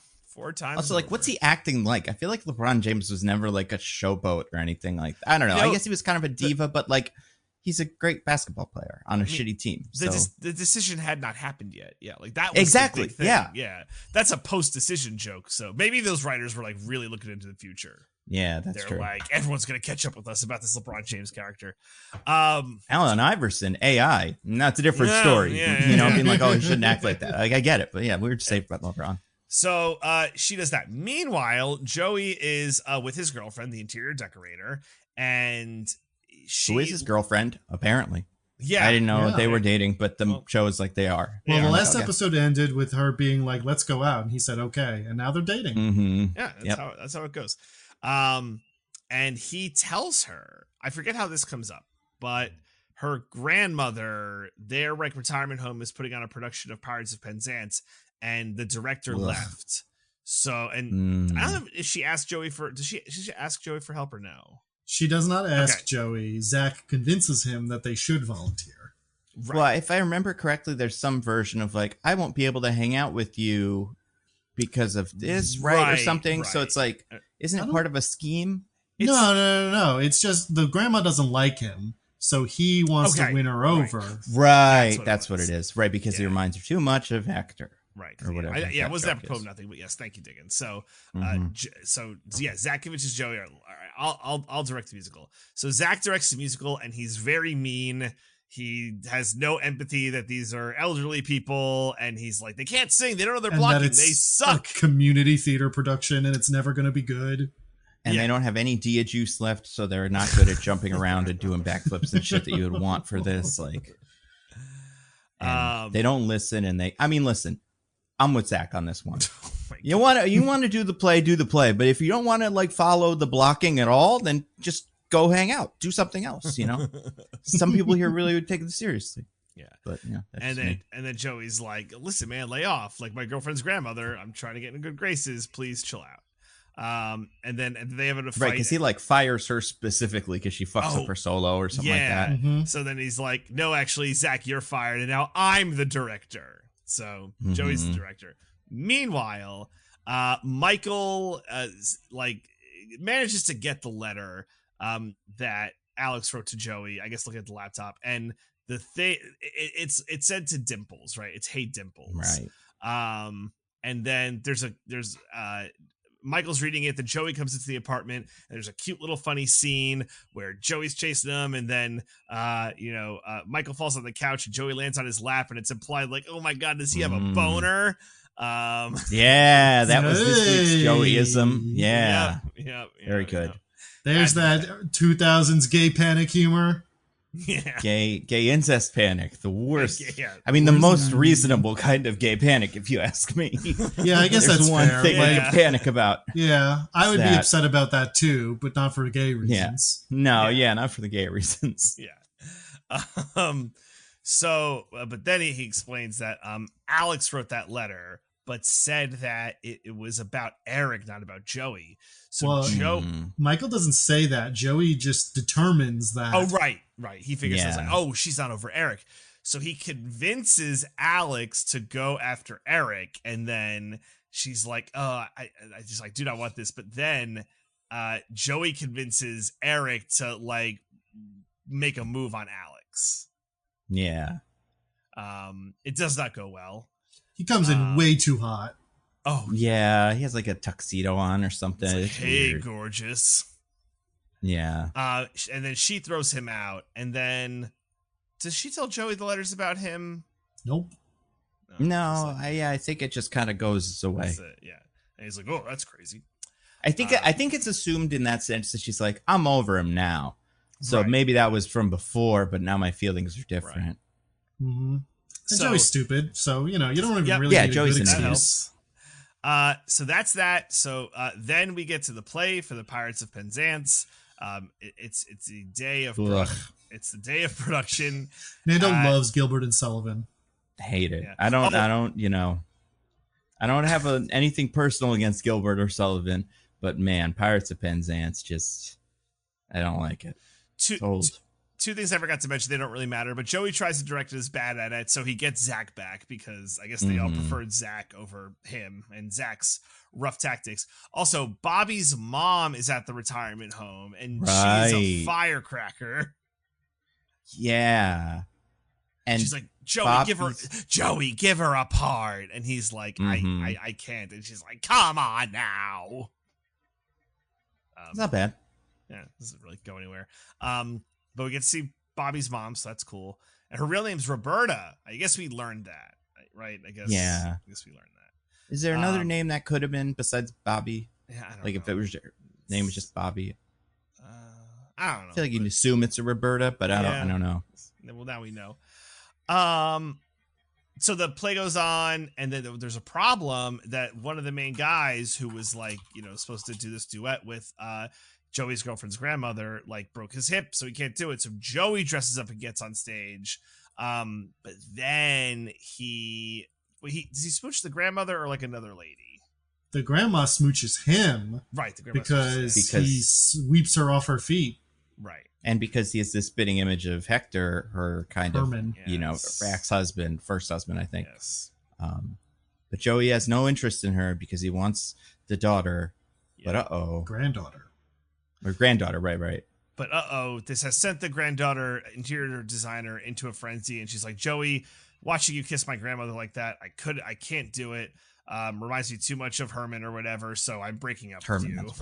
What's wrong with this family? Don't they understand? This is more sexy, Yeah, right? In Joey land, this would be a turn on. Joey's like, wait. I remind you of a family member and now you're less attracted to me? Yeah. Okay. So they break up. What did you guys think of this week's Joey? Bad. This is a bad one. Pirates of Penzance, I don't enjoy hearing it. But then also, if we're getting to like other stuff, just like this doesn't feel like it plays to any of Joey's strengths. And the Alex plotline was boring. So, I mean, I know I've been kind of hounding him for this, but I was enjoying the parts of the season where they were doing movie stuff. And this was not really any of that. This was like a play, I don't know. I didn't love it. There were a couple of jokes I think that kind of won me over, but most of it I found. The one joke I did like was that one of the ladies was Foxy or something. There was like one of the old ladies that they kept going like she got like them legs, sexual energy. Yeah, and I thought that was cute. But besides that, this one really didn't do anything for me. What about you, Diggins? I did really like the joke where after the gay panic boner joke, Michael's like, no, it's just a candy bar. And then at the end of that scene, that was a good joke. He goes for it and is like, huh? And Joey's outside eating the candy bar. That was funny. That was pretty good. Joey is like a food magician. But yeah, I mean, I kind of otherwise agree with you. It was just Joey hijinks that didn't really go anywhere and until they were over. So yeah, neither of the plots really connected in a way that was even. They just felt like two plots stapled together. That part I also had problems with. Like I feel like this is like what Seinfeld was good at, and what good talk shows are good at, or not talk shows, like sitcoms, having the plots come together at some point in a way that's like fun or interesting. But yeah, this one just gave up on it. Like I feel like what you would have wanted, and I don't think this would have worked either, would have been to have Matt Lexter's character, the Alex's ex-husband, get involved with the play as a way to get closer to Alex or something like that. Like I don't think that would have worked, but like that's what a sitcom usually would have done, and it would have made these feel like something. But instead, they're just totally different things that are happening. Or maybe it turns out like Alex, he's a musician. Maybe he's like really good at musical theater too. So Joey's like, or sorry, not Alex, Eric. I mean. So he's like, Eric, I need your help, and maybe I can help you get back together with Alex because I know she really wants to. Right. Yeah, and then there could be a thing where like he's too sexy. Like Eric is so good at the play because he has to fill in for one of the guys that Joey's like, oh, I got to do it. Otherwise my girlfriend's gonna like Eric now. But then Joey, by doing it, makes himself unsexy to his girlfriend or something like that. So like comes back and bites him. Classic catch Joey 2. Yeah. But instead it was just, this. Also, like, very little Gina, very little, just like not really too isolated. Going for most of this. Yeah. But, otherwise also fine, I guess. This one did not get any laughs from me, I think, in like actual out loud laughs, which some of the Joeys recently have been able to get. There've been a couple chuckles, but I don't know. It was on a hot streak for a while, so maybe they'll be back there. The Joey doldrums we might be in, so yeah. And there's so many things like he has to, and like he did press on the Ellen show, right? So like, if we're working up to like Joey and the reshoots, Joey and the, other things that Joey has to do as part of his job, to a season finale where like the movie premieres or the movie premieres and Joey it bombs, and then there's something else after that. In post.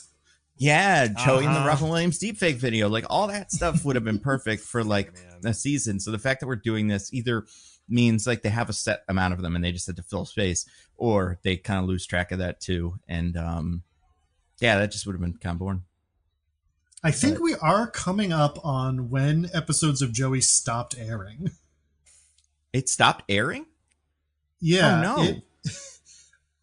No. What I mean is there are episodes in season 2 that never aired. Yeah. Wow. So because canceled. They just pulled it.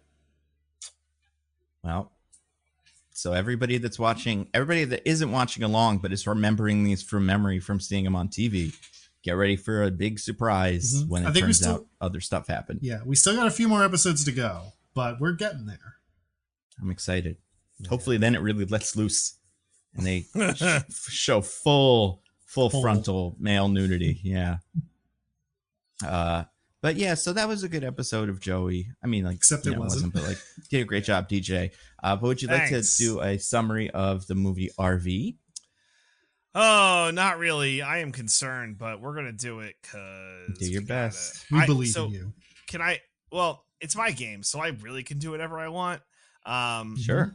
I'm just gonna qualify this because this is a pure comedy. There's a lot of bits that are like, haha, that's funny. So I'm gonna skate over some of those bits and go mostly plot focused.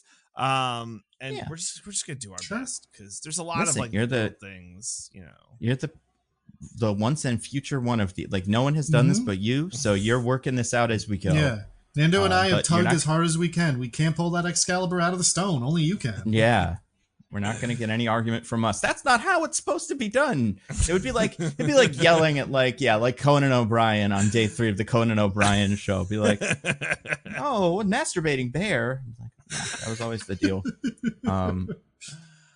They should have a masturbating bear in this. But yeah, so anyway, what you want to do a 3, 2, 1 and start? Yeah, all right. Okay. All right. So 3, 2, 1. RV. So as we alluded to in the review, Robin Williams, Bob whatever, he's Robin Williams, you get it. He Bob Monroe. Monroe. Love that name. He works for an ad agent for a soda company. He's like the marketing arm of the soda company. It's like a big national soda company brand that, like, I don't know, is killing kids or whatever. And unfortunately, so it's just any soda brand. Right, that's fair. It's a soda brand. And unfortunately, there was a bit of a snafu where he brought his daughter and a friend to this like party at the boss played by Will Arnett's house. And the friend decided to go up to Will Arnett, who I guess is like the CEO or whatever, or the marketing head. Okay, so the CEO of the soda company, and being like, your soda is in our schools. You're responsible for obesity. You're a bad man, and takes this green smoothie and throws it in his face. So that's fun. Robin Williams is convinced that because of this, he is going to lose his job. But instead of, and why else? He's correct. Oh, about well, that. And because that there is too, but even before that, there's a handsome younger guy who's ready to take his job because sure, young Laird, yeah, he's coming for him. So Will Arnett does not fire Robin Williams, but he does strong arm him and say, I need you in Denver for this pitch, but we're going to try and merge with this like local hippie beverage company. Pretty sure it's Boulder. Boulder. I'm having you and Laird make pitches, and I want you to be there to do the pitch. And he's like, but my family trip to Hawaii. And he goes, fuck you, fuck your family, get your ass to Boulder. And Robin Williams is like, okay. So he rents a big ass RV, which I'm sure we'll talk about a lot. And it's like, family, that's the name of the movie. We are not going to Hawaii. We are going on this, cross country RV trip. And as I said in my critique, he lies for no reason about it. Yes. Yeah. But yeah, where does this movie start? I don't know. The Midwest ? Yeah, I don't know. I don't think they ever say. Right, but it's to Colorado. So yeah, it might even be cross country. It might be like could be the East Coast. Yeah. I mean, it's like a 30-hour drive, I think, is what the GPS thing says. That's true. It does say that. I guess we could figure this that out. feels like that's too short. You keep summarizing. Trip, I'll do anyway, some math sorry. here. Yeah. Oh, they must come from the West Coast. Yeah, I think they come from California because they're that's left true. back in Nevada. They enter Utah at one point and then go to Colorado. So they must be like from LA or some shit like that. So, not exactly cross country, but whatever. So, okay, glad we figured that out.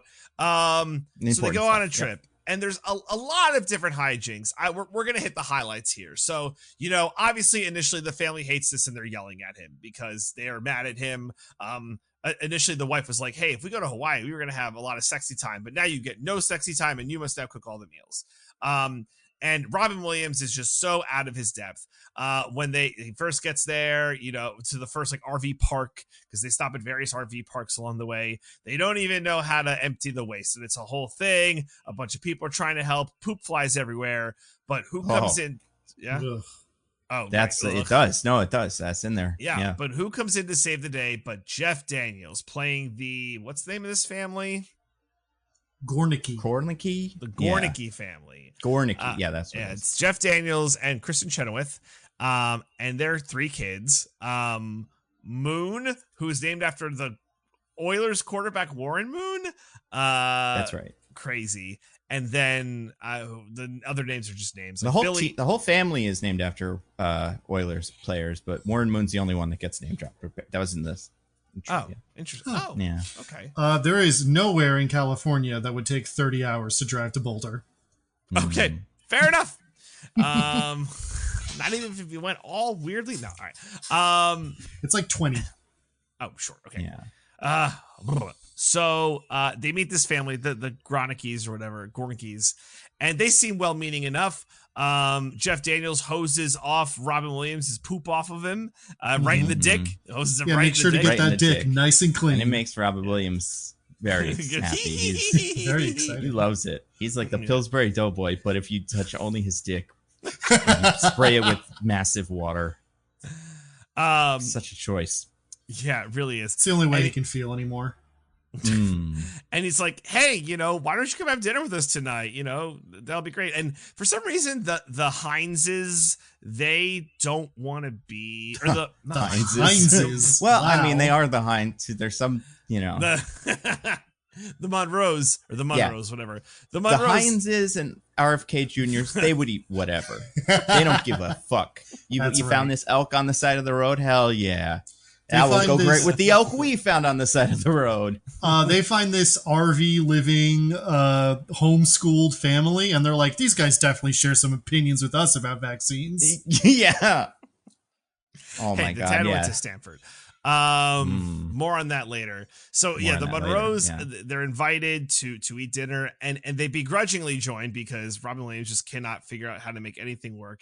And the Gornkis feel like nice, well-meaning people, but they have Southern accents and seem like a little bit off.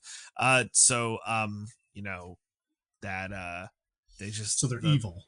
Yeah, so they're evil, and the Monroes don't like them. Also, they need to be avoided. I really didn't say that.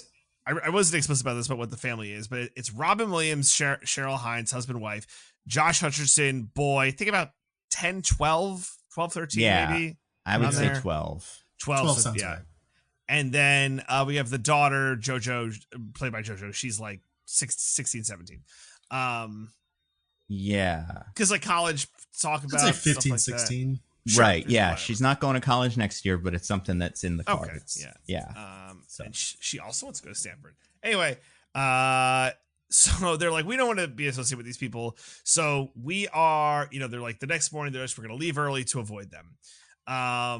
Also, they do ask the family during the small talk. It's like, hey, how do you make money? And it's like, oh, well, we turn my wife's husband in, and my wife's husband. Sorry, my wife's dad in. We turned him in for the money. Whatever. And then she also sells makeup and custom horns for RVs and stuff. So I guess there's money. Did you guys recognize their car horn sound? I didn't. No. Diggins, did you? Oh, this is going to be a trivia. It's a Star Trek theme. That's the. I mean, it's like a horn sound, so it sounds a little weird, but that's what they're going for. Yeah. I mean, never seen Star Trek. Never watched. It's weird. It doesn't really fit with them or the movie at all. Like, I guess, like, boldly going on a journey, but like, yeah, these aren't nerds. So Robin Williams does make Star Trek reference when they start leaving on the trip. True. Yeah. Okay. So, oh boy. I'm gonna pick up that pace. You got less than half the time left. Oh my god. So they leave early and they're like, escape. Okay. Meanwhile, Robin Williams is trying to like desperately and rapidly finish his presentation. And he like has his laptop and he's trying to finish it. And he always doing it in secret. So he's like, oh, I got to stop here and go to the bathroom. So because of the pointless lie. Right. So he keeps pointlessly lying to work. And then, he's trying, doesn't get anywhere. He loses his laptop. Oh wait, this isn't at this part yet though. He does this first. It's fine. They leave the park to avoid the Gornickes, and then they like run into them again. The gas station and losing the laptop, which you were going to. Okay. That's after they leave. Wait, don't they lose the laptop at the gas station the morning before? No, they lose it at the gas station. Yeah, because he leaves it somewhere. Some like random busker finds it. The Gornickes later pick up the busker, and then like they're like, oh, the son noticed. Oh, this is so weird. The Gornicke son noticed that was the laptop of Robin Williams, and then they're like, hey, you stole this, and they kick the busker off their RV. Such a weird sequence. Right. Speaking of Star Trek, we have to go into hyperspeed soon. So the Gornickes are trying to chase down the Monroes, and the Monroes are like, fuck these people, we are not dealing with this, fuck them. But the Gornickes are such good people, they keep trying. So it basically gets to the point where Robin Williams has to ditch on his family to take the RV to Boulder to do the pitch. There's a lot that happens in between. At one point he has to chase like raccoons out of the RV. At one point they go down like this big water slide into like a mud pit, and then they'll go get food at this random place. Just a lot of hijinks. But again, the family's starting to like the vacation now. Right. And during the course of these hijinks, it's like, oh, Dad, you're not so bad. Actually, we're having fun. Isn't nature cool? And it's weird. It's like there's like a flip that is switched. Like before he's about to bail to go to Boulder, they're like, you know what? We're cool with this now. What a pretty lake that is. And Dad, you were right the whole time. It's almost like he didn't need to lie, but he did anyway. So anyway, in order to keep up the lie, he takes the RV, he drives to Boulder for the pitch. He was able to get his pitch to Will Arnett, but Will Arnett's like, fuck this. I don't like it. We're going with Laird's. Laird starts doing the pitch, basically shits himself, and then Robin Williams takes it and is like, hey, you know how young people can't do shit? Let an old pro come in here and show you how it's done. He doesn't actually do that, but it's very much the energy. Young people are incompetent and can't do anything. The way Laird fucks it up is, besides like being terrible at public speaking, is he can't conceive of wanting to do things for reasons besides money, which feels very true to life of people who have MBAs. That's true. Fair enough. So Robin Williams is great, and Will Arnett's like, hey, you're so good. So then Will Arnett has to get to the RV, back to the family. A lot of hijinks. He almost doesn't make it, but is able to magically like park the RV in the camping spot, and he got away with the lie. And then you're like, wait, where is this going? Is it movie over and everything's good? No. Will Arnett's like, hey, now you have to pitch the whole company. You got to come back to Boulder to do that pitch. And he's like, oh my God, this is insane. So now for lies upon lies upon lies, he's like, okay, I'm going to go fix the brakes in Boulder. I'll, come back. It'll be real quick, blah, blah, blah, blah. I'm trying to remember how the lie is exposed. Oh, he talks about work at some point. Oh, I remember now. There's been a problem with the RV and the brakes, and they have to use wheel blocks to set it. So just like it happens 7 different times. So the RV just starts like rolling backwards for some gag. And unfortunately, no brakes. Wheels, no brakes. Yeah. The RV rolls into the lake where they were staying. And then they're like, Bob, it's okay. We'll figure it out. He's like, no, how am I going to get to work? And she's like, work? Is that what this whole thing was about? So then they are all very upset at him for the lie. And then he's like, well, don't you like your lifestyle? I have to do this shit. How dare you? All right, getting to the 2-minute warning. So he goes, gets a bicycle, and then is like, I'll just do it myself, fucker. Blah. Luckily the family finds the Gornickys, and they're like, oh, Gornickys, you're not so bad after all. You guys are pretty good. And they're like, we all had our misunderstandings, but we all love each other now. Bob, that on his I don't know what he was trying to do, right? But he's chasing the Gornickys and this all weird just stunts. Eventually to the point where he's like, family, why are you with the Gornickys? They suck. And it's like, look, we had to take her where she needed to go, and where that was the soda place where Bob had to do his pitch. So he's there. He's all ragged. But whatever. It's his time to do the pitch. So he's doing the pitch to the company, and he's like, yeah, you all could sell your company for money, and that would be cool. But actually, you shouldn't. Fuck Alpine Soda. They're awful. They're evil. Fuck them. Will Arnett, you're a little bitch. Josh Hutcherson, I want you to do like a karate flip on my boss. Hell yeah. Potentially assault, and everyone's like, yeah, corporations suck. And then he's like, I guess we learned a valuable lesson that the Gornickys were right. It's better to have a family who loves each other than a cool job. So the movie ends weirdly where they're driving the fucked up RV that they managed to get out of the lake, which, by the way, the RV's a rental. So yeah, lot of questions there. Good luck with that deposit.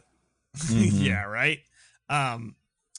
So they're driving, and then he gets stopped by the police because the soda people were chasing him down, and they're like, hey, we want you to be our new ad person. Here's a job. So it all worked out in the end. Yay. And then the movie literally ends where it's like, hey, the RV is rolling backwards and pancakes 3 cars, including a cop car, including their new boss's car. And then Robin Williams is like, whoopsie. And yeah, that's basically the movie. And then it actually ends with a Bollywood dance sequence. Yeah, they all sing a song. Okay. That gets me every time. Every time. I think I got most of it, but what did I miss? What were the big important parts that I missed, guys? Well, first of all, Alpine Soda is the company he was pitching. Pure Vibe was the company he worked for. Oh, that's right. I would say the big thing you missed is that, and it's not a huge thing, but the relationships between the kids. Both of the kids are in love with one of the other kids, and when they sync up with the Gornickys at the end, they start hooking up in the back. Yeah. Well, one of them does, but yeah, because he's secretly smart. He skiped a grade via his homeschooling, which good luck. We'll get to it. Don't worry. Okay, good.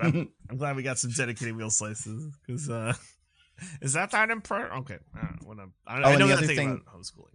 This wasn't fully missed, but the idea of him returning the first time from the pitch, he runs into traffic and then decides to take a crazy route that no RV can possibly go, and that's when he goes up onto a mountain and kind of has to do seesaw, and that was in all the posters and stuff. Ends up on the front of the RV, it's a whole big thing, but then accidentally happens to like you were saying, land right before the family gets there. Also he pretends to have diarrhea. That's what that happens. A lot of fake diarrhea. A lot of fecal stuff. Again, Die Camper, Chaos Camper. They would have loved it. Yeah, that's pretty much it. Yeah, anything else? I think I nailed it. I'm telling, again, this, haven't seen any complaints about Zathura, so voice them if they're there. But I think similar to him, but this is the more like classic mid 2000s comedy way where there's like a lot of gags and stuff happening that don't really add to the plot whatsoever. It's like there's a scene where Josh Hutcherson gets made fun of some cool kids playing basketball, and Robin Williams don't worry, we're gonna talk about that too, DJ. I think a lot of those like big things will come up in the wheel segments, but I think to understand the what of what happened in the movie, I think it's all there based on my summary. Sure, so. I think that's mostly good enough, and I think the characters are so broad. Like you would want to say, like, what's the kid's deal? What's the daughter's deal? And it's just like daughter. It doesn't like parents, does text messages too much. Like there's just nothing mid 2000s anti-Bush liberal. Yeah. You did forget. It opens with a little puppet show. I will say this. So, and he does the dinosaur thing from Mrs. Doubtfire. I kind of talked about this in the summary, but yes, the Robin Williams is doing a little puppet show for a little girl while his wife is holding a baby, and she's like, "Daddy, you're my best friend. I never want to get married. I want to live with you forever." And then it's like, oh, this sweet moment. Look at this like young family coming up, and then it smash cuts to like her being like, "Fuck you, Dad." Vision of DJ's future. Yeah, I like. Or maybe you'll be the Gornickes. Maybe that'll be your family. Maybe you'll be singing with your kids every night. Yeah. I'll bring this up now because it's not really a wheel slice, but I don't know, it's maybe something worth bringing up. But like, there's one point where Cheryl Hines is talking about like to the Gornickes. It's like, it's so hard. Like, you get married and then you start like family LLC, and it's about getting this guy to swim practice and the soccer. And you kind of forget about like what you're doing besides all of like the hustle and bustle. And like, there is something there. The movie doesn't execute on that, but it is something in terms of dialogue in a movie. And the Gornickes are like, we don't know what you're talking about. We're so happy. And it's like, fuck, like there's something there. I don't know what it is, but it's something. Yeah. Sounds like DJ's going to need to take his family to Boulder in an RV to learn the true meaning of family. Pretty far from it'll look more like a National Lampoon Family Vacation. Anyway, I have the wheel. I have the wheel here, and I'm going to spin this wheel so we can get into all our nitpicks or just kind of things you want to talk about the movie. So let's do it. I definitely have the wheel here, and I'm going to spin it. It's going to be a big, long spin. Oh, wow, wheel. That's crazy. Okay. Tick, tick, tick, tick, tick, tick, tick, tick, tick, tick, tick. All right. Oh, this one landed on woke kids. The kids are all woke. The kids are all woke. Now, I to your point, Diggins, the version of the, let's just say the two like high school girls, the one who gets invited to the party and the daughter is like, generic like mid 2000s anti-Bush liberal, but like this would play today as like, oh, this movie puts some woke kids in it, like there's a vegetarian and someone who like hates soda, right? Like all of these ideas that I think we're just in like the general like liberalism bucket, even for like high schoolers, would now just be like, these kids are fucking woke with their blue hair. It would read as the movie making fun of them though, for most of it. Sure. Yeah. Like in the end, the daughter's kind of right, but like the beginning bit where she says all that stuff and then throws the whatever she's holding in Will Arnett's face would be like, these woke kids. Even that, like similar to like the throwing shit on paintings thing. It really does feel like a bit that might happen now to be like, oh, the kids are all woke and political because they're stupid. Well, then I guess that's the thing is like, is that always been the case? Yes. Right. Okay, great. Yeah. There's nothing new under the sun, DJ. Damn. Except AI. That's pretty new. That's true. It's literally the least new thing possible. It can only iterate off of old things. That's true. Nothing of it is new. That's a good point. I just thought it was like interesting as like how, this is our call to adventure, that this is the like trigger for why Will Arnett hates Robin Williams even more. But it's like, it's just such an aggressive way to get there. And like very much, I think is leaning into like, this is gonna be like a wild, like slapstick movie. And it's just like, it's not that I loved it, but I'm like, this is a way to kind of grab you by the lapels and be like, watch what we're doing here. Yuck, yuck, yuck, yuck, yuck, yuck, yuck. I think we can all agree that while she obviously has a point about how corporations are evil, it's pretty wild to do this without telling any of the family that you're going to do it. I know, right? Like, you're invited, right? It's like, oh, my daughter got one friend. By the way, also in that scene, they jump off of it very quickly. But there is a Will Arnett. Hello, you've grown into a nice young lady. Yeah, but like, luckily they jump off of that ship real quick.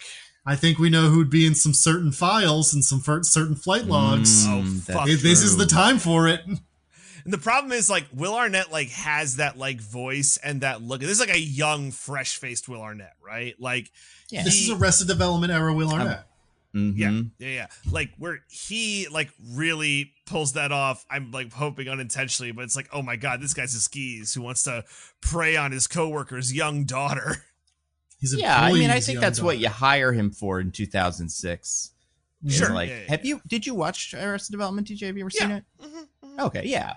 So, like, Job, I wouldn't say is like a skis the same way, but he's like an asshole, and like, I feel like it's good, you know. He's a dirtbag. But he's also Will Arnett as an actor, not as a human being, has a real dirtball energy. Or dirtbag energy, rather. But also, Job was like a rube, right? Yeah. Like, this guy, name I can't remember. It seems competent, I guess. So whatever.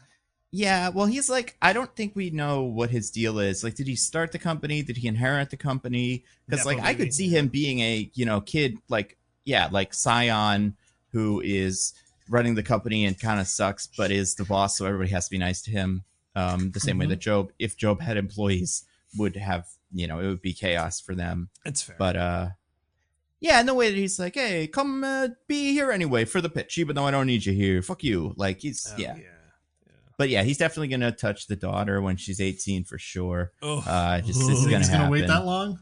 I don't know. I mean, we'll see. But yeah. And, that's what CEOs do. They love it. What else? Oh, woke kids. I did want to point out. They do that one joke with the vegetarian stuff because she's a vegetarian, so she doesn't eat meat, and then they give her the organs instead. And they're like, this isn't meat, don't worry. What are you, fucking blind, kid? Yeah. Use your eyes and look at it. It's clearly not vegetables. This isn't 2020 where we have impossible everything. Like, it's just, it's something. But also, I don't know, man. I get being a vegetarian, but like, on a trip when you're out of food and you're being offered food by the nice people, just eat the fucking food. Be cool. Also, to random hick, they call that stuff sweetmeats. Obviously still meat. Come on, man. That is the name. It's true.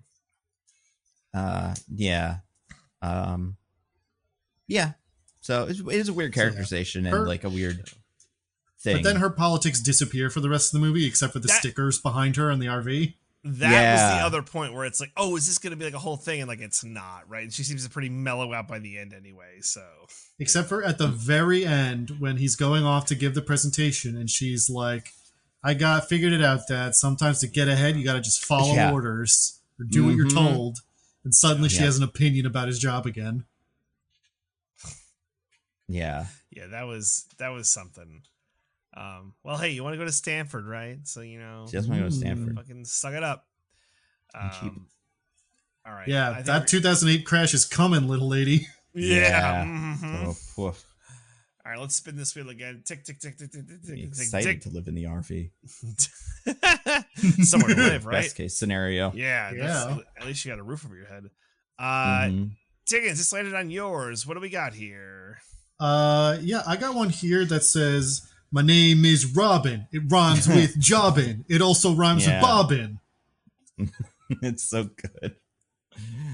I don't know how much there is to even say about this, but there is a scene in this movie that DJ alluded to earlier. When they get to Colorado, Josh Hutcherson walks up to some other white kids who love rap and wants to hang out with them, but they're mean to him because he's younger. And so Robin Williams comes up and just, I don't quite know how to describe what he does. I mean, Robin Williams is it up. I do think this shows up in a lot of his work. The dinosaur bit in Mrs. Doubtfire, I believe, has some of this. Like rapping, but like this really like kind of low energy, because it's high energy, but like, hey, yo, me, Holmes, because it's not rapping. It's like he's like, he's like, just sort of like putting up a poetry kind of. Yes. Yeah, he's just talking jive. Yeah, that really is what it is. But it's also like, you know, it's weird because it's supposed to be cringy, obviously, because it's incredibly cringy to the kid, but also like, it's nothing, kind of. It's not funny, you know? No. It's like, also like, it doesn't feel like what this character would do. Yeah. Like, for most of the movie, he's not like Robin Williams, crazy off the wall. Right. There's bits where like characters will be like, you used to be like this, you used to be fun. But yeah, we never see that besides him doing the puppet show. But even the puppet show isn't this. It's more of like a normal kind of Robin Williams bit. Well, except for when Sylvester Stallone shows up in it, which was every child's favorite thing. I know. Oh yeah, they loved it. Back in, what must this have been, like the early 90s, I guess, or when this character was this age? Like, she a big fan of like Judge Dredd and Copland and stuff. Like, what was the Arnold Schwarzenegger touchstones for her, or the really touchstones? Rhinestone, her favorite movie. Oh, Rhinestone, yeah, she would like that. Stallone and Dolly Parton, forget about it. Oh, everybody pray real quick. Let's do a little prayer. Oh, she announced. She gave an announcement, Nando. She's okay. Oh, that's great. I don't pray. She's the one person who will get a pray out of me if she asks nicely, like for her like, family asks. God, nicely. You and I have our differences, but one thing we can agree on is Dolly Parton. We got to take care of Dolly because we need her to balance out Cheryl Hines and her anti-vax bullshit. We need a famous person doing the vaccines. Yeah, the rapping's awful. I had the lyrics of it. I was going to read them. Please. Yeah. And we'll see how far I can get before I shoot myself. But like, because it's rough, man, and it's like a big fucking block of text. It's the main quote from this movie. If you look up the quotes on it. Well, what else would it be? I know. Well, yeah, and like it would be like, "Hey, I'm covered in shit from the RV" or something like that. Like, but okay. So before there's a little bit of stuff where he's like back and forth, whatever. This is the Bob Monroe, whatever, freestyle. Scottsdale in the Zona. That's a hardcore hood. But you want to take on my man C here? Go ahead, because you know he's fierce. He gonna come up in your face. He gonna major damage you. And we're like maybe a third of the way through. Please, you're gonna walk away, please. maybe limp, but I say talk to the hand, call waiting because he's out. Which we'll get back to the talk to the hand thing in a second. Boy is out. I can't restrain him because I'm conversating you right now to give him a chance to cool down, to get back to a realistic level, as it were, because we could be chilling in our crib, not just on this mobile home thing, representing Malibu and Westwood. So I guess that's where they're from. Okay. I guess. Mailing it like we all can. Mauling it like we all can. Boys to mensch. Pimp my Mercedes. Call me back. Put you on hold. You know what I am saying. This is what Bill Maher would say right now. Like, boys to mensch. Pimp my Mercedes. And then you like make a face at this audience. And then somebody in the audience will go, ha! And then a couple people clap. It's fucking brutal. And man, he also, it's not quite like an offensive caricature because it's mostly just Robin Williams' voice. Yeah. Mm-hmm. But like, it's a little weird. Oh, yeah. I think, yeah, I'm sure there's people that would be offended by this, but I feel like most people would just be like, I don't know, man, that's just like, I feel like to be offended by this, you would have to claim it. You know, like you have to be like, he's doing it like that's like what I do, and you go, but that's not anything like what I do. Obviously, I would never sound like that because it sounds so awful.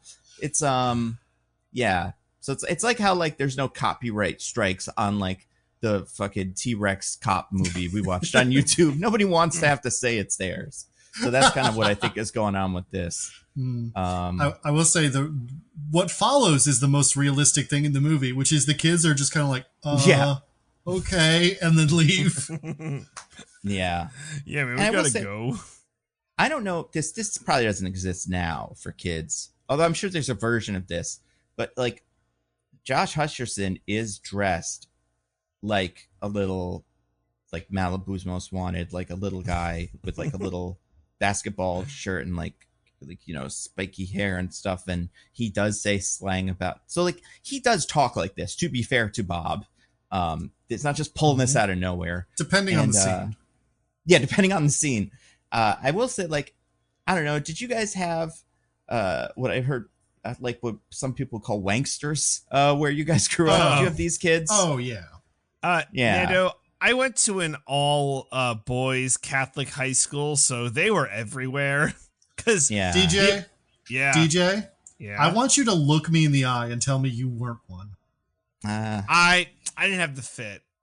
Diggins. Yeah, I was theater kid, right? Yeah, different category, right? Or all like right. Emo or something like that. I can also see that fitting DJ's vibe. Yeah. Okay. I'll accept this. I fucking straightened my hair. That's Oh my gosh! Wow. I was desperate to like fit in. So yeah, no, not one of these, not one of these shit kickers. Different kind of shit kicker.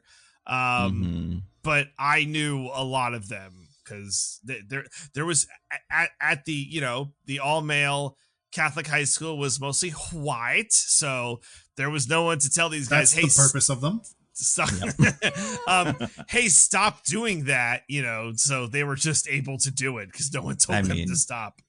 I think in other situations, even parts where it wasn't mostly white, there were probably a lot of situations where there was one kid in the middle of one white kid doing this, and everybody was either enjoying watching it because it was hilarious, or it was too awkward for them to say anything, so they just kind of let it go. That's how I feel like I would handle it if that started happening by me. I'd be like, oh yeah, cool, and then just not call that guy for like parties and stuff later. You'd see him and then it'd be like the Gornickies. Honestly, like that's the thing. If you watch this movie from the Gornickies perspective, they're that. And that's fucking awful. Like right. The most annoying group of people on planet Earth would have that. That would be one of the kids. Yeah. But you got to remember that monologue, DJ, for when you're a dad. You have to be able to, at any point, run in with Scottsdale in the Zona to protect your child. Yeah. If Disruptor is ever getting bullied by 3 white kids from Arizona, specifically Scottsdale, about how he's not cool, then you got to whip out this whole monologue, and that'll really impress them. I will say. Go ahead, Nando. I was just gonna say this does feel like an accurate depiction of kids from Scottsdale, so I do think that the movie nailed that. I mean, just to take a guess at what I know of Scottsdale and Arizona and such. Yeah, that's fair. I was going to ask, do either of you have experience with your parent having to intervene with like not necessarily a bullying situation, but just like, stuff at school? Yeah. With like other kids. Not that I can remember. I don't think so. But I do think, my dad at the time loved Robin Williams because Robin Williams was amazing. Like he was crushing it in the 80s and 90s. I think he would try this if like not exactly this on purpose from RV, because I feel like he probably didn't watch RV, but like I think if this movie was a hit, he'd know all these words, because like this was a huge, like, I mean, what's your guys' favorite Robin Williams movie? Which one? Really tough. Which one do you think like you probably saw the most? Not Disney category. I mean, the one I've seen the most is probably Jumanji. Really interesting. I'm Mrs. Doubtfire for sure. I've seen Mrs. Doubtfire like a billion times. Yeah. And I think Mrs. Doubtfire is really funny. That's a good one. What about you, DJ? I don't want to steal one of yours, guys. I don't know. Like Mrs. Doubtfire is easily the one like I watched the most. It was on TV a lot. Like not in the Aladdin category. And it is incredibly quotable too. Like all the little like, that like hello dear, like that scene. I feel like that comes up a lot. It's got Harvey Fierstein. does have party price. It's got Pierce Brosnan as the husband or new husband or whatever, who's not even that bad. Yeah. But fucking Robin Williams cracks the hood ornament off his car to show him what's what. What about Jack, the movie where he's a kid? I've seen Jack. Jack's really weird. Because he's a kid. Yeah, he's a kid that ages extra quick. So he like goes and buys pornography. It's Shazam, but without the superhero stuff. But back when that was enough to be a movie, and man, that was rough. I was gonna say, what's the other one? I mean, Ferngully, we already said, it's on a lot of our lists. Guys, obviously Toys. We all watch Toys. I was gonna say, have any of you seen Toys? Is fucking weird. We should do Toys one of these days. I was gonna say that's one of those things I might make us do when I have a choice. It would be very like, it's perfect for us because it's bizarre. I believe it's like a kind of a fever dream, or like a passion project for Robin Williams specifically. I think he like loved it. I don't know if he like wrote it or was involved in the production. I believe I think getting this made was part of the deal he made with Disney to do Aladdin. Right. Part of the deal was they couldn't advertise the genie on the poster because they didn't want to take away from the Toys heat. He was like, I don't want people to see this and be like, oh, that's the Robin Williams movie. You got to put Toys. So they had to make the genie like less than a third of the poster or something like that. Which they didn't do. Yeah, they didn't do that anyway, but whatever. And then you got Bicentennial Man, Patch Adams. That was a fun one. Flubber. Oh, we love Flubber in my house. Oh, Flubber's a good one. Flubber was the thing. Flubber's lots of fun. The Birdcage. That's a classic. One of the great comedies. It's aged pretty well. Death to Smoochie. The cinematic highlight of Jon Stewart's career. Besides that one Adam Sandler movie where he's like a Big Daddy, gay lawyer or something. Yeah, Big Daddy. Yeah, that's it. And I've never seen like Big Poet Society or Dead Poet Society. But like there's that. Good Morning Vietnam. Like that's the thing with him too. He had a lot of stuff before my time that was like really big, as opposed to like, I want to say like Jim Carrey, while he was on In Living Color and stuff. I feel like I was there for the Jim Carrey days of like the highlights. But yeah, Robin Williams is going much longer than that. And Mork and Mindy, yeah, he's great. Like his character in Mork and Mindy was a spinoff of Happy Days. That's how old that idea is. Yeah. So yeah, he's great. He's one of one, as Marlon Wayans' agent would say, or whatever. I mean, to be fair, the AI can duplicate him perfectly, and we don't even need. He's one of a billion now, but like he was one of one before. Yeah, cool movie. All right. Let's go to the next wheel. Chuck, go spin the wheel. Spin. Tick, tick, tick, tick, tick, tick, tick. Nando, what do you got? Oh, well, this is so. I'm happy we're talking about this early. I'm glad the wheel did this. This came up in the wheel so early. It's just they think I'm some dumb hick. They said that to me at a dinner. Is like the whole thing with this movie, and I think like.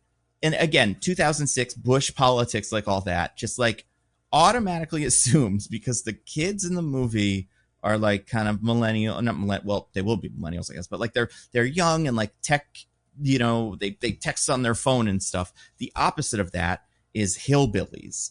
And like that is what the movie thinks they are, but they're never even kind of presented that way. They have a banjo and they have an RV and they kind of have a Southern accent, but like, I feel like there's a world, and there's a lot of other movies like this, where you characterize this other family as really fucking weird. And then the more time you spend with them, the more they kind of seem normal. But these guys seem pretty normal from jump. Except for, Kirsten Chenoweth's a little much, and she's got an MLM or whatever. But besides that, like, they're so cool that it makes everybody in this family so awful for being so mean to them. And the movie, I would say this is maybe the movie's biggest mistake for me. It's just like how much these characters in the RV, like our main characters, are like, fuck, it's those hicks we hate. We got to run away fast as we can. And then, but yeah, like I'm trying to think like, what this kind of reminds me of? It's not the same thing. But like Schitt's Creek, I feel like is a kind of similar, one of the similar stories of like culture shock, and these are the rich people and these are the people from a humble town or whatever. And like in the first episodes of Schitt's Creek, before they had really integrated into the town, there was a lot of like, oh, this guy's so weird. The mayor is like, but then after a couple of episodes, he's just normal, and like that's the lesson. But you gotta start high, and like when we meet the family. Is the same scene where we meet the other kids that are helping him with the poop. And if those were the kids, I'd be like, oh yeah, these guys are kind of weird. And like, they're I understand why you wouldn't want to hang out with them. But then the movie's like, no, not them though. These are the other kids, and they're, clean and nice, polite. If he had been the one that caused him to get poop rained on him instead of the one who fixed the problem, then it'd be like, yeah, this got off on a catastrophically wrong foot, and I understand why Robin Williams wants nothing to do with this guy. Yeah. But no, they were just very nice and friendly the whole time. Mm-hmm. Yeah, it's I would say, like, I definitely think it's this movie's biggest problem, and I think like it's something that I think you watch it now in our post-woke era, and it feels insane because like, but it probably felt a little insane then. But like looking back, it's like, man, that was just like, these guys have a Southern accent. They're monsters. Like, we hope they die soon. Otherwise, we'll have to run from them throughout the entire movie. The next morning when they're like frantically getting the IV ready, so before Kristen Chenoweth reaches them, is like so crazy because this woman, I mean, I would not really want the makeover she's offering either. Right. But I wouldn't be like, oh, we got to get out of here. Go, go, go, go, go as fast as possible. We can't talk to this woman for a single second. Yeah. Yeah. And you know what? Like, I don't know where Robin Williams is from, but like, he doesn't read as this, like, super coastal like, elite. Yeah. I feel like reads as more down to earth than say like someone like Jim Carrey would in this role, or, yeah, like Jim Carrey is my one comparison point, but like he could be like really slick, and you're like, oh yeah, this guy wouldn't. But now is it just like normal? He's like Robin Williams is a normal, down to earth guy. So he makes some jokes later where he's like, oh, you hear a banjo and your butt cheeks pucker, and it's like, yeah, Deliverance came out like 20 years ago or whatever for you, but like this is clearly not that. Like there's a humongous difference. Their RV is nicer than yours. If it was a shittier RV, you'd maybe be like, but that's like a really nice RV. So you're the bad guys. Yeah. Which is like, that'd be tough for 5 people. But. And like all of this does end up being the point where at the end it's like, oh, actually the Gornickies are all right. But again, like I said in my opinion of the movie, it's so obvious that that's the case from the beginning. Yeah. That by the time you get there, it just feels trite. It's crazy. So yeah, that was mine. DJ, you want to spin the wheel again? Yeah, let me spin the wheel again. And this one landed on mine. Tick, tick, tick, tick, tick, tick, tick, tick, tick. Wow, how'd you know where it landed before it ticked? Wow. Well, when there's like 3 spaces in a row that are all yours, you're like, it's gonna land on one of them. But I watched a lot of Prices Right. I know when it's gonna land on 85 versus 20. Like I'm pretty good at that. This one is Working Yourself to Death. So throughout this movie, Robin Williams is not sleeping because while everyone else is sleeping, he's getting work done. He's burning the camel at both ends, and like it's everything is about getting this like fucking presentation into Will Arnett. And like, yes, the movie has a lesson at the end where it's like, it's not worth it. Like, work is only so much, blah, blah, blah. But like, it is kind of crazy, like how much of the movie focuses on like, I gotta just do fucking work, right? Like, it would be like, I think a better version of this is, let's say he keeps the stupid lie because they really want to do that. But let's say they're coming from like much farther away, and like, instead of him trying to like sneak in work, like he's like trying to like watch porn, hide away and like watch porn away from his family, as we all do on RV trips. Yeah, on our RV trips. Yeah, pretend to have diarrhea so everyone goes on the hike, and then you just me time, baby. Rub a few ones out real quick, get that tension out. Listen, his wife said if we go to Hawaii, lots of sex, but RV, no sex. Yeah, so he's got his body was like, we're about to do this a lot. And he's got to work that out somehow, or else it's gonna go crazy. But instead of the movie being that, like, what if it was like, yeah, I'm losing it.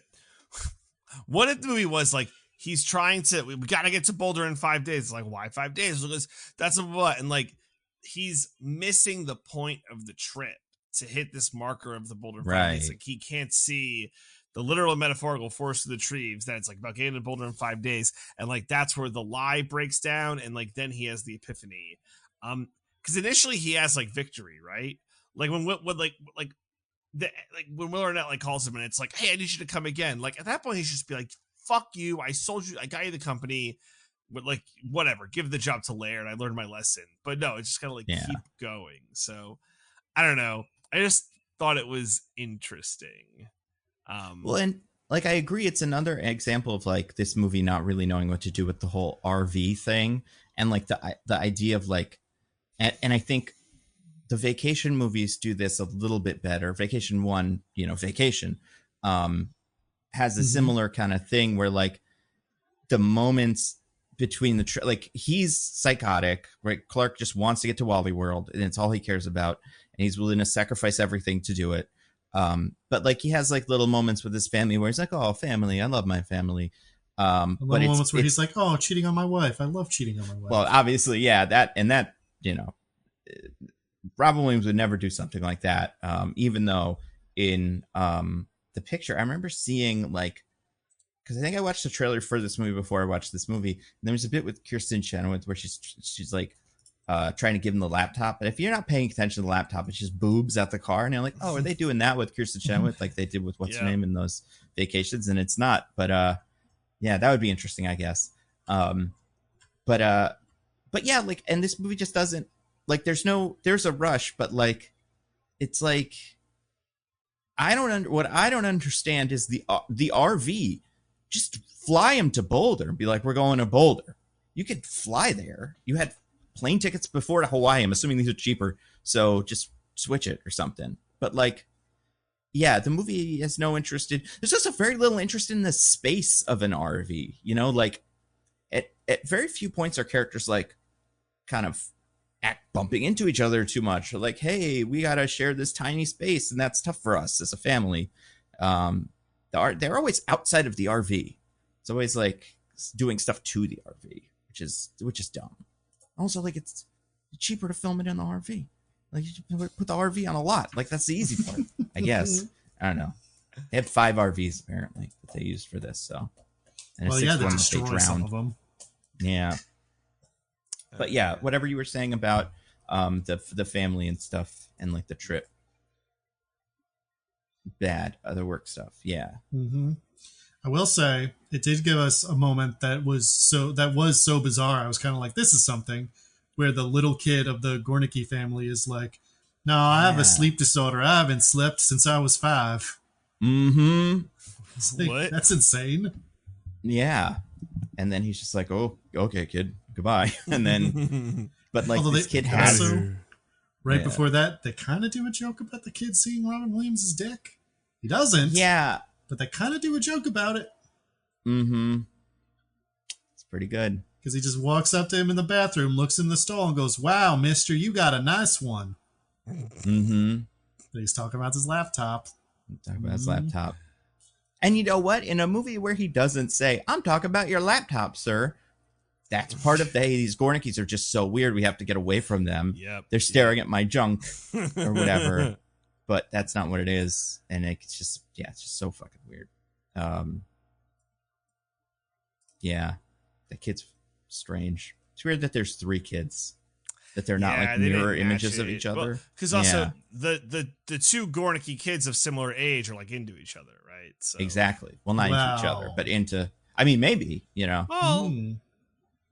Well, maybe if you want to talk about this, maybe you should spin that wheel. Yeah, spin that wheel. Let me spin the wheel. Diggins? Yeah, so it's one of mine here, and it says Jojo the Sapiosexual. Ooh. I don't know what that means. Sapiosexual is a fake sexuality made up by idiots. Hope we don't have any listeners who are sapiosexuals. And no, JoJo was a popular entertainer in the mid 2000s. She had songs like that song that's like, leave, get out, leave right now. It's the NW. That's a JoJo song, in case anyone's curious. Anyway. Listen, I would never make fun of like any remotely legitimate sexuality like that. To be clear, all sexualities are valid except this one. Nice. Which is, the idea is you're attracted to intelligence. I've heard of this. Not artificial intelligence, though, like that actor we all like actual intelligence.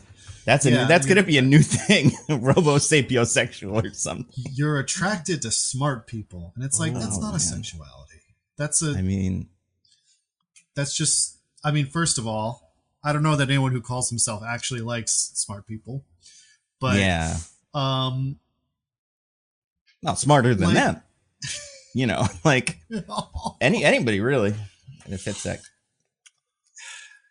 bill. It's just like, that's not really like a deep ingrained like thing, like, you know, an aspect of yourself that like defines part of who you are. That's just like, I don't know, most people who aren't total assholes aren't like, I want someone who's dumb.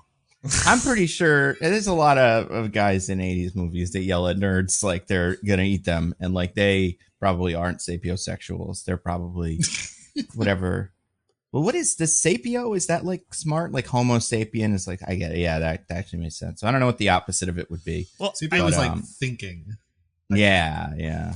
So I'm just really excited for this to come up when one of us gets SNL, you know, in like 5 years. And then this podcast is the one that's like, look at them talking about sapiosexuals. They're so backwards. And then we get fired. But then we'll be hosting it 4 or 5 years. So it's all. That's exciting. Yeah. Then we'll get to go to the Riyadh Comedy Festival. But we won't. We'll turn it down because we're cool. Remember, we like him now. That's the rules. DJ made him up. That's true. I did make those up. It'll allow me to do one bad thing that isn't a crime. So that's right. I'm looking forward to that. I feel like we should talk about what happens in the movie. So the reason I say this is because throughout the movie, the oldest Gornicki child is like instantly smitten by JoJo. Because she his age. And, you know, perfectly normal thing to happen in a movie like this. The plot's so nice they used it twice because it also happens the other direction with Josh Hutcherson and the young and the middle Gornicki child. But anyway, so the whole movie he's like trying to sidle up to her, be nice to her, and he's not like being overbearing or like awful or anything, which is what you would normally expect in a movie like this. He's just kind of like normal, like bumbling teenager, like, oh, do you have a boyfriend? Like, oh.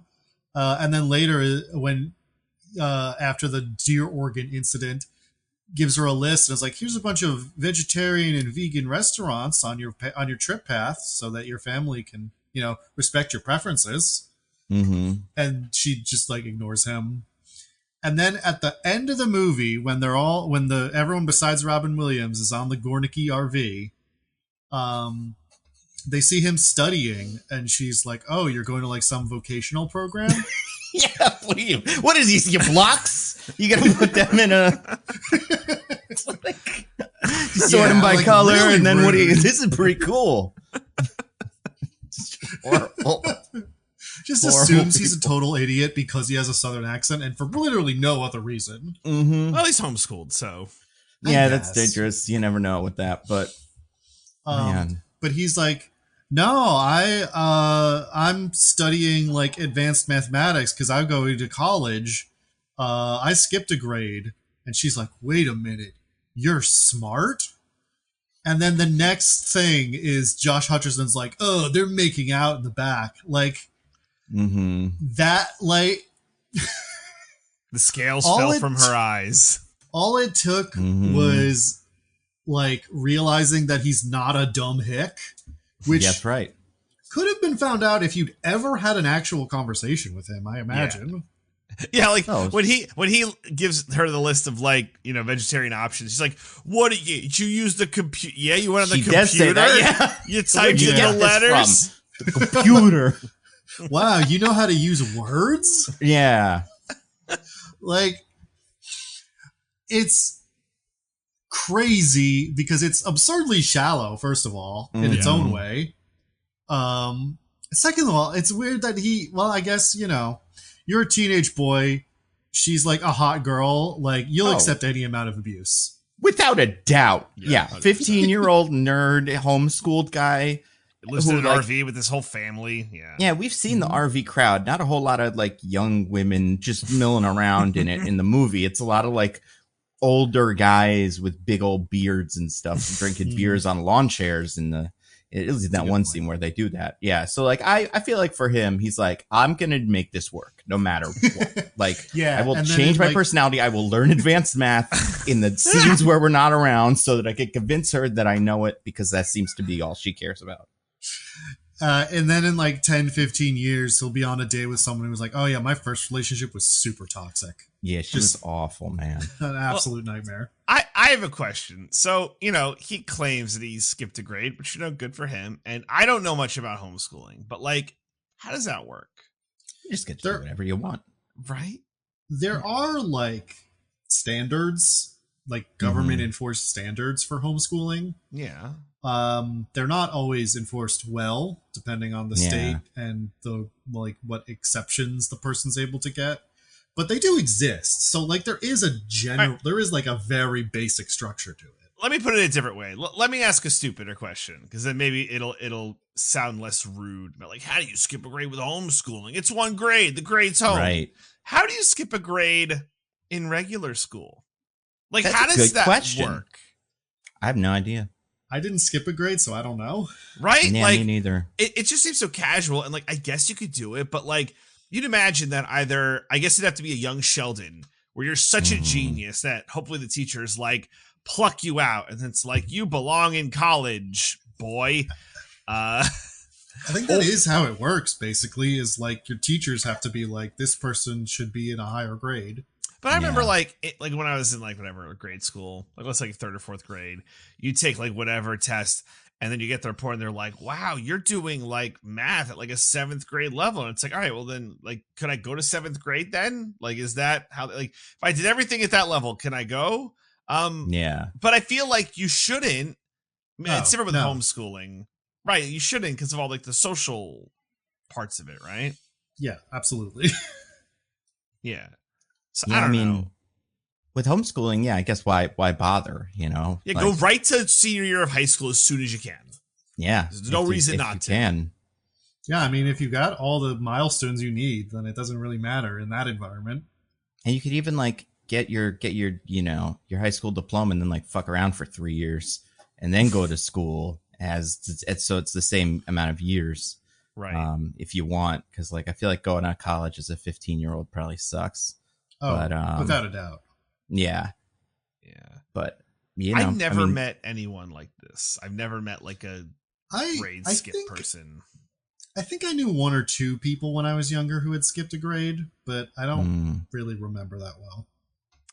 I actually knew a kid in school who was held back a grade, but it wasn't because like he was a dummy. It was like he had like a birthday in October, and they like switched the deadline, or like whatever it was. Like I think he was from New York, so cut off. Yeah, he like did 4th grade, but it was the same school. And then they're like, he has to do 4th grade again, and it was the worst thing they could have done to this kid. They should have just like, I don't know, either probably cut off both kids' hands instead of holding him back. That would have been like a better. Yeah, it was the worst thing you could possibly do to this kid was to hold him back a grade. They should not have done it. And his name? Menendez brothers with their one Lyle Menendez. Wow, that makes sense. That explains it all. Wow, yeah. Yep. If only he had no hands, then it wouldn't have been possible. Have done whatever he did. I don't watch those shows. So you hear that? I recommend, instead of holding kids back, cut off their hands, because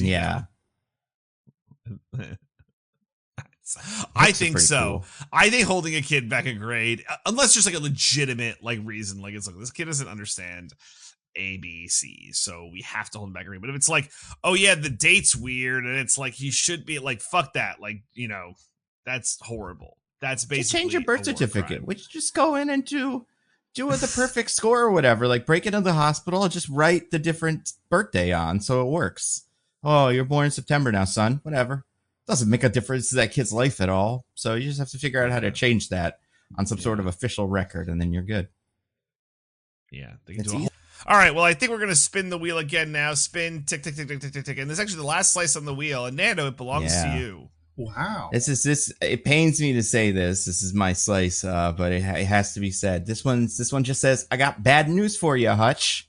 We didn't really talk about this specifically, but when Robin Williams' Daddy Monroe, gives Hutch his little speech and does his raps, MTV raps at the kids, it's because they're not taking Hutch seriously because he's annoying and like doing, you know, he's dressed like a little, but they are too, so they should be like, you're one of us, an annoying kid. But he's like 12 and they're like 15. Yeah, he's 12, they're 15, but also he is short for his age, which is something that he finds out. Like we know about him, but then like the bullies bully him about that, and he has a little talk with Robin Williams, his dad, afterwards, and Robin Williams is like, "Hey, you know, you're short now, but I grew, and I grew the opposite way. Yeah. I was tall when I was young, and then I didn't grow." And he's like, "So I'm gonna be tall one day? Oh yeah, one day you'll just spurt up." And it's like, man, we live in the future. We've seen what happens to Josh Hutcherson. He doesn't. That usually isn't how that works. And I'm sure that is something, you say at the moment to pacify your kid, but like, what a wild promise to make is like, don't worry, you'll grow in a way that's unusual for people your age. That'll solve your problem. Not like, figure out a way to be short and happy. Just like, wait a second until that height fairy shows up. Well, Nando, we know that's impossible to be short. Exactly. And happy. Like, well, yeah. I mean, if you have money, you could do materialist, and then it's fine. But otherwise, yeah, short and happy, very difficult. Yeah. The way that he talks about it, it's a very. I feel like the way he's like, do you guys remember? There were some words he was using, and I'm like, you're not talking about your dick, but like it kind of sounds like you're talking about your dick, like. I was small, but then I got real big. And I don't remember what it was. It was a little upsetting. I think the most that was he said that his friend had a 9-inch summer. Yes, that's what it was. 9 inches of summer. Yeah. A 9-inch summer. Well, he grew 9 inches, right? That's a 9-inch summer. Well, but that's one option. Yeah. That's what Robin Williams says. I had a 9-inch summer. When he realized what he just told his son. Yeah. Yeah. Oh my God, yeah. I promise I will never tell any of my children that, any of my friends or me had a 9-inch summer, Well, you can say we had 9-inch summers. It's fine. I don't think it's going to matter to the kids. Neither Nando nor I are embarrassed about our 9-inch summers. You do whatever. Summer's summer. It's a different time. It's not winter or fall. So the rules don't apply. It's when the boys are back in town. That's right. Yeah, I just, man, it's for a movie, because this is one of the first times for me, at least, this has come up in a Hutcherson movie that I can remember, is he has been small, and that's the plot, and I hope it doesn't again. I don't think it will, or at least I don't think it has in like any of the recent stuff. But yeah, it's interesting because he is one of our short king actors. He's like a 5'6" or something. So, here he is in the movie doing that, and it's great. Yeah, I don't know. That is a point in favor of RV, is that it realizes that it's shameful to be small, to be short as a man, and that even if you can tell it's not going to happen for your son, you should let him cling to that false hope as long as possible. Because maybe you'll all explode in an RV and die before he would have had to grow up. So at least he'll have that happiness. Yeah. From when he was like, maybe I will be tall someday. But yeah, so that was my only other wheel slice. I like it. Was that it's a lot? It's not a particularly deep movie. No, it has it's some mostly weird gags. Shit in it. It's and what we didn't movie didn't talk about that. I think if you want to see the movie, you can probably watch the trailer. Like I said, it gets covered in shit. It's so much. There's so much. I hated it. There's so many shots of different kinds of like. Sometimes he's covered in it. Sometimes it's flying through the air. There's scenes of it kind of slowly going through a pipe that's like hollow, not hollow, but translucent, so you can see it. Yeah. And this movie thinks that's super funny, and it kind of is, I guess. I don't know. Well, he gets all the poop on him, and then Jeff Daniels has to spray him off with a big old hose right in his 9 inches. Yeah, he gets in the 9 inch. Yeah. So that's RV. That is RV or Chaos Camper. But do we have some questions we have to ask about this? Right. movie? This is and I threw in a bonus one, so let's do the bonus one first. So we didn't really talk about like the Hutch in super detail, but like what do we in honor of Hutchtober, what do we think of the Hutch in this movie? I mean, it's always hard to talk about a child actor, I feel like, because there's only so much you can expect from an actor this young. Well, and I think the tough part about this movie is he really fades into the background because he is not the adversary like the daughter is. Like, It's almost like he's a set piece. So, like, he's just, like, you forget he's there sometimes, right? Like, we didn't talk about this scene, but there was, like, one point where they were stuck outside of the camper because it had raccoons, and they used a stink bomb to get the raccoons out, which was so stupid. Poor raccoons. And they had Josh Hutcherson like walk to the top of like this like rock, like not like a mountain, but like this like rocky bluff. And while it was raining, and it's like he's gonna die. But it was like it would have been fine, I think. Like if Josh Hutcherson had died right there, they would have been like, all right, well, we still got 1 out of 2, so let's move on. He wasn't providing much anyway, so. Yeah, maybe that'll teach the daughter to be a little bit more, a little bit more nice to dad. Yeah, or else we'll set you up next time. Everybody wins. I mean, DJ, you're obviously, once you have 2 children, you're going to pick a favorite. And whatever happens to the other one, it's whatever. Well, it'll be the taller one or the one that's better at singing, whatever, because JoJo has a couple of advantages over the Hutch at this point. You say that, but then in that Bollywood ending, who gets a full rap break? Dude, yeah, I forgot about that. Can you guys believe Josh Hutcherson never had his own rap career?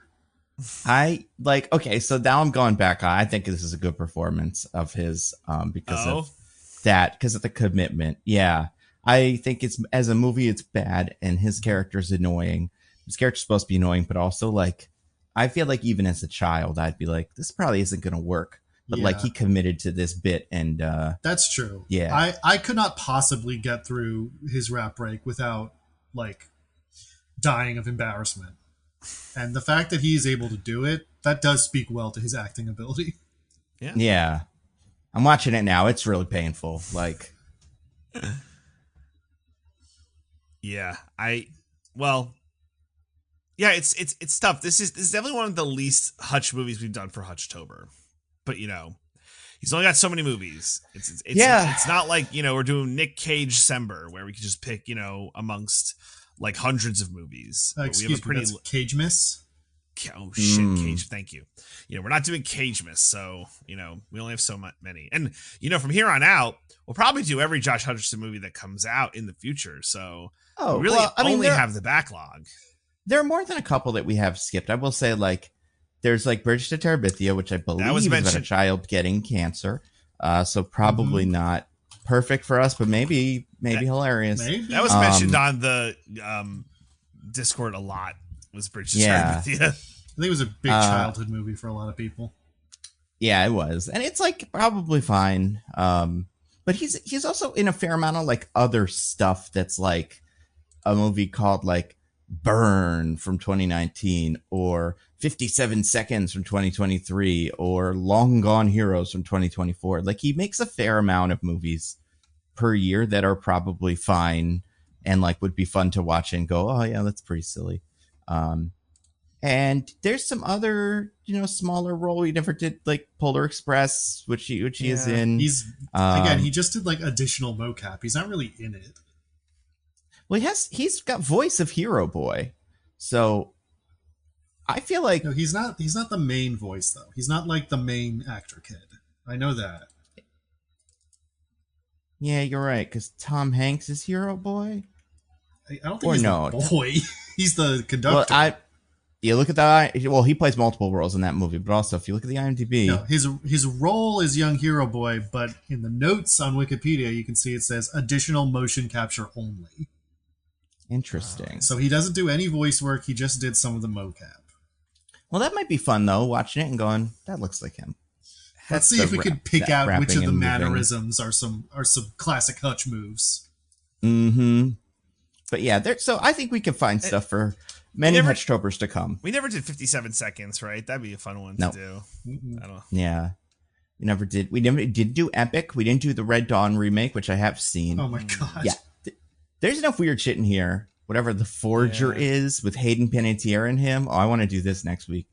It's about a teenager joining the art thievery, like forgery community with Alfred Molina, Lauren Bacall, and Josh Hutcherson.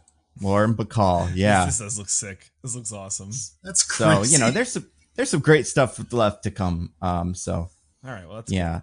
Even if you're not going to grow up, kids, and become really tall, look forward to future Hutchtopers, and then you'll maybe have a reason to live.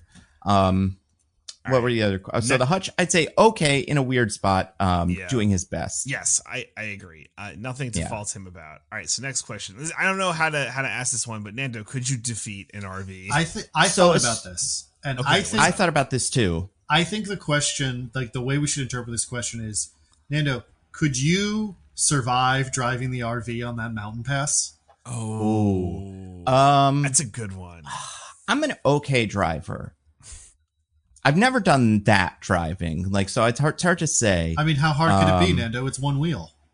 It is one wheel, that's true, and he does it, and he mostly just falls. Like I could probably do as well as Robin Williams. There's things I wouldn't do that he does, like get out of the car to try to jump on it and stuff. But he really didn't need to do that. If he just followed the tilt of the RV more as he tried to lean into it, it would have worked. Exactly. Yeah. If he jumped up and down or something, you could, I don't know, maybe not that, but you could do stuff. Take things from the back of the RV, put them in the front.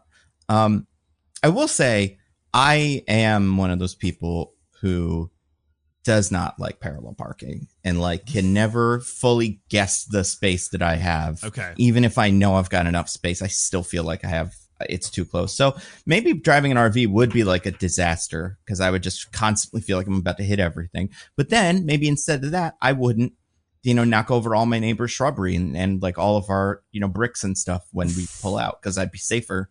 It would just take 45 minutes to make that turn. But so, yeah, I don't know. I've never tried to, I'm trying to think what's the biggest thing you guys have ever driven? I've driven a U-Haul truck, I guess, and that was fine. I just drove that through a city. What size? So, medium to large, not the smallest one, but it's pretty good. Yeah, I've driven only personal vehicles, like a van, like a station wagon. Yeah, that's about it. So I don't know, but Robin Williams' character doesn't seem particularly good at it either, and he survives. So maybe it's just about confidence and believing in yourself. Yeah, as long as the RV doesn't realize that you're scared, then exactly, you stay in control. What was? So I'm gonna say this is a maybe for me. Maybe you can drive the RV. I'm just curious. What was your interpretation of the question? I like Diggins' question, but what my interpretation of the question was: if I was Robin Williams, could I have made it out of this without my family knowing? Could I have secretly? Also and the answer is absolutely. Yeah, I mean, yes, 100%. I mean, when you think about it. Even Robin Williams, if he had just remembered to put the blocks on the wheels at the lake, he would have gotten away with it scot-free. That's true. There's so many times. And even I just feel like he does not do nearly enough work with the lying. Mm-hmm. When he goes I've got to take a big shit. Everybody goes okay, you have the day off then. And then they just leave. Do that a second time. Sometimes when you have to take a humongous poop one day, that happens the next day. And then, people are oh, we don't want to be near the RV or anything like that. I also think I would recognize the humanity in our kindly Southern helpers, but I don't think that would make it an enormous difference. But yeah, I feel like I could make the lie work better than he does. I don't know if I could do a better pitch though. That's the problem, is I don't know if I would work in a company like that, because like that's tough, you know. Yeah, selling a soda company or something. But yeah, what do you guys think about Joey? Do you think Joey could do it? Ooh. Joey doesn't do a ton of driving because he lives in New York. Yeah, well, but then he does more driving when he lives in LA. But I think it is a joke that he's not good at it in that show. Yeah. I could see a world where he is secretly, like not like secretly, but like naturally talented at driving RVs exclusively. Like there would be an RV episode and everyone would be like, Joey, you can't drive the RV. You're an awful driver. And then like late in the episode when everybody's asleep or something, he would drive them through like a, you know, a cul-de-sac in a way that's just incredible because he has all the skills. No one believes in him. You know, I could see that. Yeah. You think Joey would enjoy RV life? No, he seems too much like a creature comfort guy. Also, he wouldn't, well, unless he could find lots and lots of women to have sex with, right? Yeah, you're driving the bed around with you. Yeah, exactly. Like, that's incredible. And he puts a bunch of food in there. There's like a little kitchen for him to cook stuff. Big chair. I think it would be an ideal Joey lifestyle. I think he'd be like, I got everything I need right here. Mm-hmm. How many women are you actually meeting, though? Right? If you're Joey, constantly. Yeah, and like you're not meeting him in the RV park. You're like driving the RV to like a city. And then, you know, bleeding that city dry. And then when they're destroyed, then you take the RV and go to the next city. Mm-hmm. So now, here's my thing though. Could he pull off the lie to the family? I don't think so, because Robin Williams, the quality of Robin Williams' lies, not very good. The quality of his lying, pretty good. Mm-hmm. Yeah. He like usually in a movie like this, when someone's lying, they're like, but I mean, I did the other thing actually. I don't know what you mean. But Robin Williams is just like very casual, like, oh yeah, you know, I had to bring the laptop to work on some stuff. You know, it's not a big deal. Whatever. Anyway, but Joey is very much that first category of liar. Yeah. So I think they'd realize something's up. Yeah, it's kind of disconcerting how effortlessly this man lies. I didn't even consider it, but he's from California. I think we determined, right? Yes. Or something. Malibu. So he's a West Coast person. He's a phony. I meant Robin Williams. Like his character. We're talking about Robin Williams. Yeah, that's what I mean. Oh, right. He is from Joey is not from California. Yeah. DJ.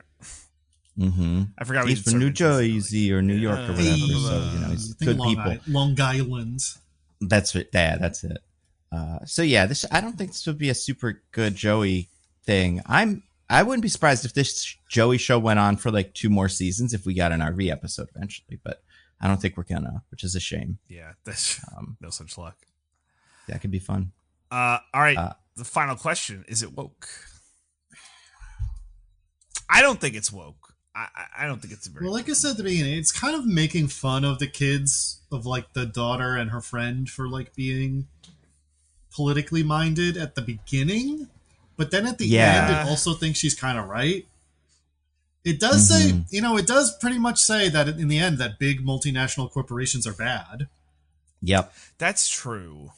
It also says that like judging people by their looks is bad, but it says that about people from the South, which it's woke now to think that. And he was even woke, like I feel like it's gone around to being woke. You know what I mean? Like they like now it's like a solidarity thing where you're like right. Yeah, by learning that lesson, when they come around to it, you're like, oh, they're good people who can reach across the aisle. And but back then it was like, we got to learn that the heartland is better than you coastal elites. See, I think there's some wokeness. What else? I mean, everybody in this movie is white, almost exclusively. I can't think of a non-white person in the whole thing. Yeah. So that's always fun. And I mean, the rapping, does that cancel out the wokeness? I mean, it's white rapping, right? So it's like, it's pretty non-woke. That's not super. Yeah, so that's what I'm saying. Like any wokeness we get from killing corporation. Yeah, we might erase. Yeah, so that's tricky. Well, remember, we're not determining if it's anti-woke. We're just determining if it is or is not woke. I do think this movie really values college and like going to Stanford specifically, because that is one thing we learn at the end about Jeff Daniels' character. It's like, I went to Stanford. And we're like, oh, okay. Serious boy. So like, I think that is kind of not like woke now. Well, I guess it's not woke, but like anti-woke would be no college or something. Because college is where they indoctrinate you with liberalism. So it's a little bit woke that they want to go to college. That's true.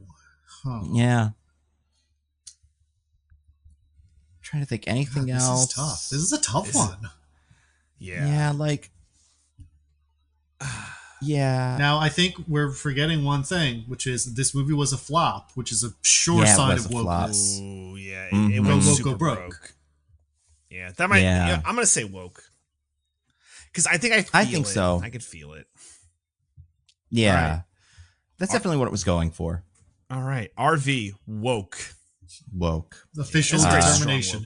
Put that on the Wikipedia page. Yep. They have a little thing where it says woke question mark. You say yes. Yes. And they always wait for our determination. There's very few movies that have it, but the ones that do, you know.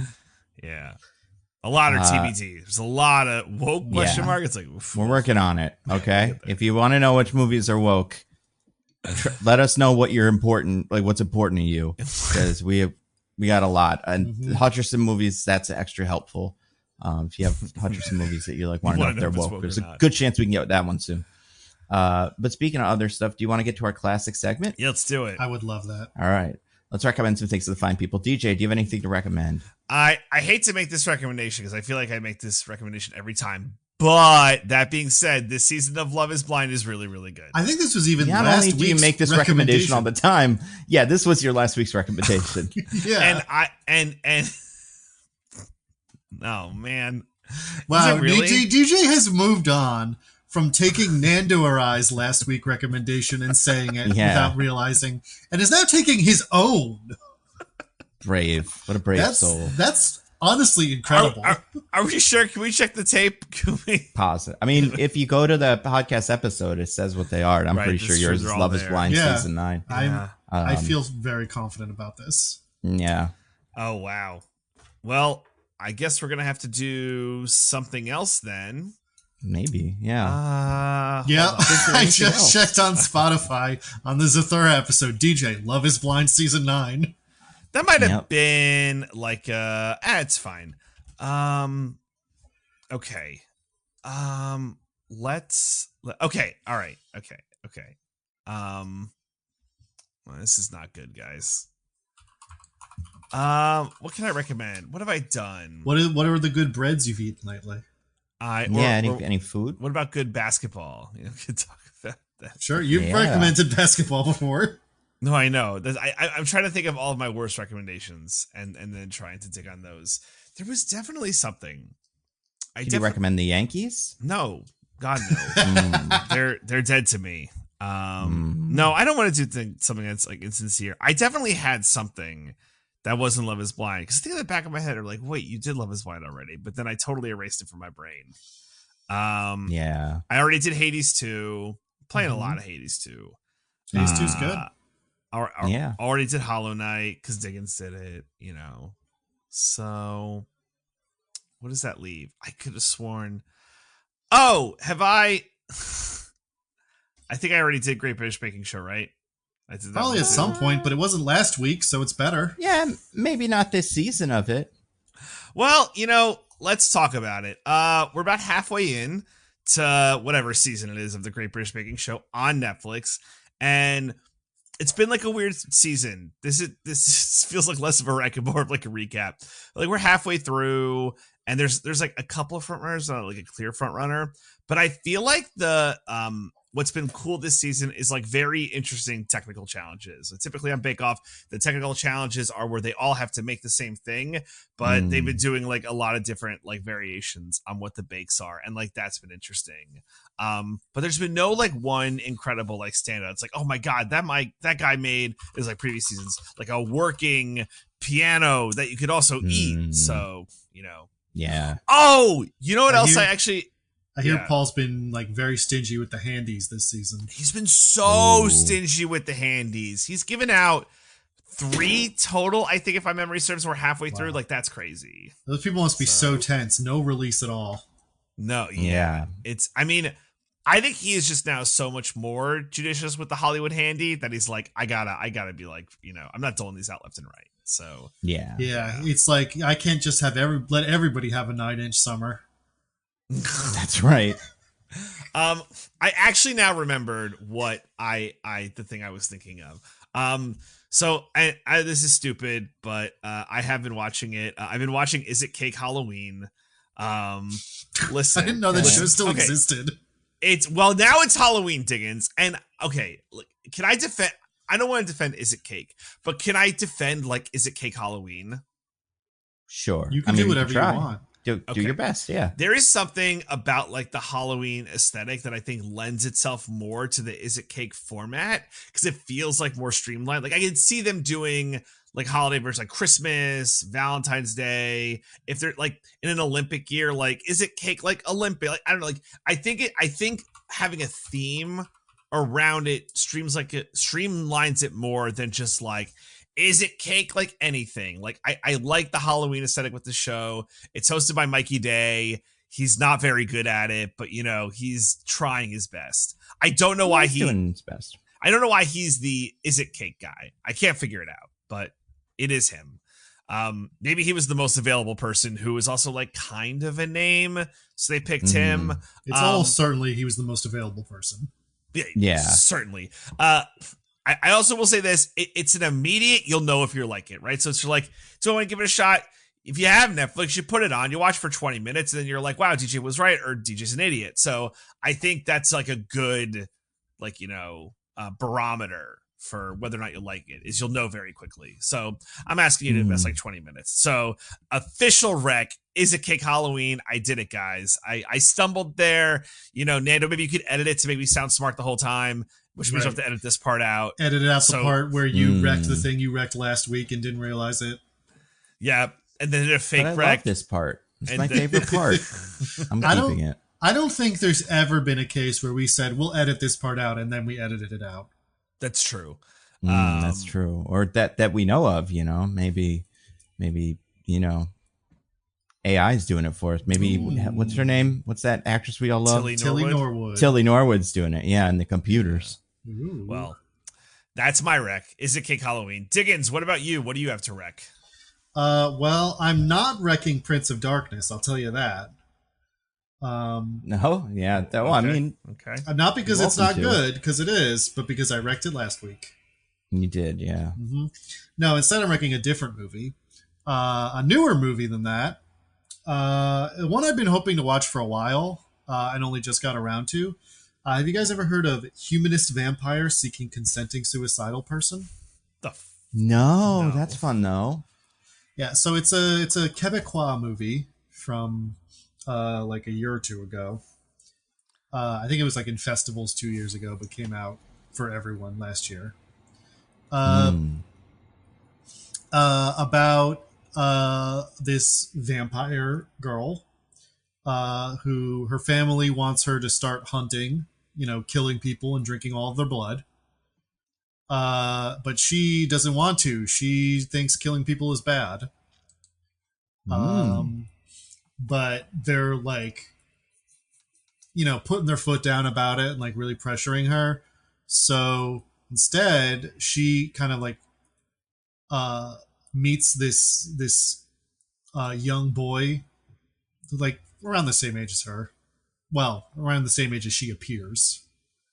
Who is like deeply depressed and suicidal. And he's like, I want to die anyway. So if you killed me and drank my blood, you'd appease your family and I'd be dead. Everybody wins. Oh, very good. But, there's some complications along the way, shall we say.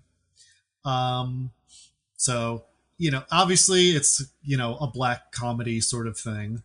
But a very, very dry kind of comedy. One of those things where it's sort of like the premise itself is sort of the joke.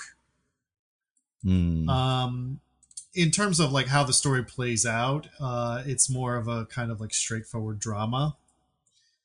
But I found it very charming. I mean, first of all, vampires, love them personally. Can't get enough. So always happy to see that. But I also think it's just like kind of like a sweet story about, about suicidality and depression and finding ways or reasons to live or unlive, as the case may be. And I really liked it. I had a great time with it. DJ, it's a tight 90. Yes. It's tight 90, and I think Michelle would probably like it. So I mean, vampires, that's right up her alley. Maybe think about that one. That's all I'm saying. Okay. But yeah, no. I am glad I watched it. I finally got around to it. I had a great time with it. I know some people who listen to this podcast really love that movie. So I think they're right too. I don't know if it was one of my like favorites ever or anything, but a lot of fun, good time, worth watching. What about you, Nando? Anything to rec? So, besides, I was going to also rec Love is Blind Season 9 because I had not wrecked it last week, and I'm thoroughly enjoying this season. It's good, right? So nice we wrecked it twice. Great. It's a great season so far. It could, lose us, but I think it's at least been strong enough that, it's not bad. But I will say my rec this week, I was thinking about this. I started watching or listening to a series. I watch it on YouTube, but like I'm sure you can find it on podcasts or whatever. It's not a podcast; it's an audio show. It is not a drama, but it's this weird thing that I think I had heard about maybe once or twice a couple of years ago when it came out, and then never again.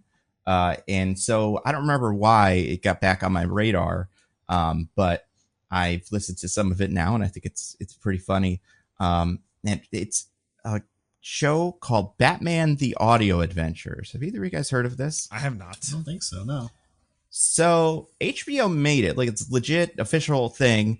It's obviously not in canon because it's like a comedy, but it's like it takes place in a universe with like, your traditional Batman stuff going on. But it's written by Dennis McNicholas, who is a SNL writer, and it's starring comedians, like all your SNL guys, your Kenan Thompsons, your Seth Meyerses, Bobby Moynihan, Chris Parnell, all play different roles in this. Jeffrey Wright is the Batman. I think he's a pretty good Batman voice. And yeah, it's just like kind of, it frames itself, a lot of it's like a news show where Seth Meyers is Jack Ryder and he's like kind of reporting on it. So it's supposed to be kind of like an audio, that's what you're listening to. But it's pretty funny. And there's 20 episodes of it. And like I said, like it's like got legit, people like, Tim Meadows from Peacemaker is in it, but not as the guy from Peacemaker. Sure? It's not so far, unless we may find out this week that he's secretly Dr. Arkham, but I think that would be quite a twist. John Leguizamo, Rosario Dawson is the Catwoman of that, so like that's fun. Yeah, I don't know. I enjoyed it. I didn't know anything about it. I had no expectations going in, but it does feel like it's very sketchy. I think some of it works. I've never been a huge audio drama guy or audio, I'm not obviously hugely into stuff like that. All audio mediums are terrible, and no one should ever pay attention to anything that's just audio. Obviously podcasts are different because that's just what people talk. It's like you call us on, it's like watching, or it's like calling your friends on the phone. But with this, it's always like, I'd want to see it, Please, like I'm missing something. Please cultivate deeply toxic parasocial relationships. Exactly. And you can have one of those with Batman now, kind of. But it's nice. just, I guess it's interesting because I see why they would do this. It's like, it's Batman. People love Batman. It's cheaper to produce than a show. But they didn't promote it enough that I think anybody got, I don't think it really hit. But yeah, I was pretty into it. I imagine this is a product of the pandemic also because it was recorded. It was released in 2021, so I bet they were like, what can we record with everybody separate and do voiceover work separately, and then just like kind of put it together. So yeah, I would say people can listen to it. I think the first one's pretty funny. I think it takes a couple episodes to get going, but and it's also like not bad Batman stuff. Like it's clear that this Dennis McNicholas character, that they know they're Batman. So that's good. What are we going to do next week, you guys? Speaking of Batman, speaking of his Joker nemesis. The's like a thing coming out, right? Tron Ares. Tron Ares, yeah. I'm Leto approved. Upset. Oh, God. It's like a big movie. It seems like it's going to kind of make money. No one's excited about it, especially not the Tron right? fans I know. No, it seems like no one's excited about it. I mean, what's the Jenny Nicholson tweet about Jared Leto? It's like, oh yeah, studios are like, we got to get this guy who's a huge weirdo with credible allegations, who's in big flops that no one likes. We got to put him in more movies. Mm-hmm. So I'm curious, I mean, but it's like, those are fun. Like, Tron, those universes are like weird and very silly. How much homework do I have to do for this? Because have you never seen a Tron? I've seen a Tron. I've seen a Tron, the Tron 1, a long time ago, and I don't think I watched the one with Jeff Bridges. Correct. Right? He's in both of them, but shit. Right. Sorry. You're talking about the new one, the Charlie Hunnam one. Yes. Like the one with Olivia Wilde. Mm-hmm. Yeah. She plays the... Never saw it, so... I mean, it's like, they're fine. I played the Tron level in Kingdom Hearts. Does that count? Yeah, that's all you need. I think that skewed closer to the second movie. But yeah, I mean, I don't know. They're fun worlds, Sure but I wouldn't say they're like... when that came out. Oh, really? Okay. That was Kingdom Hearts 2, which was like 20 years ago. 06, yeah. Yeah, that makes sense. When did the second Tron come out?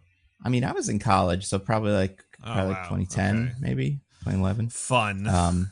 Yeah. So I don't know if we do this one. If we don't, we are, then right? a Hutch. I mean, yeah, probably. Oh, okay. Well, if we don't, let me know. So I'm pretty sure the reviews are bad. They are. They're middling. That's even worse. Oh, no. Yeah, they're in like the 50s or 60s. We saw him. Currently. I feel like if we saw him, we're going to see Tron Ares, right? 53%. Yeah. I mean, you're probably right. I'll probably see this. So I guess this. Nando's going to cave. Folks, is how it always happens. Diggins and I get a text like Saturday or Sunday, and it's like, you know what? We're doing Tron Ares. That's what happened with him. Just like, we're doing it. Like, okay. That's true.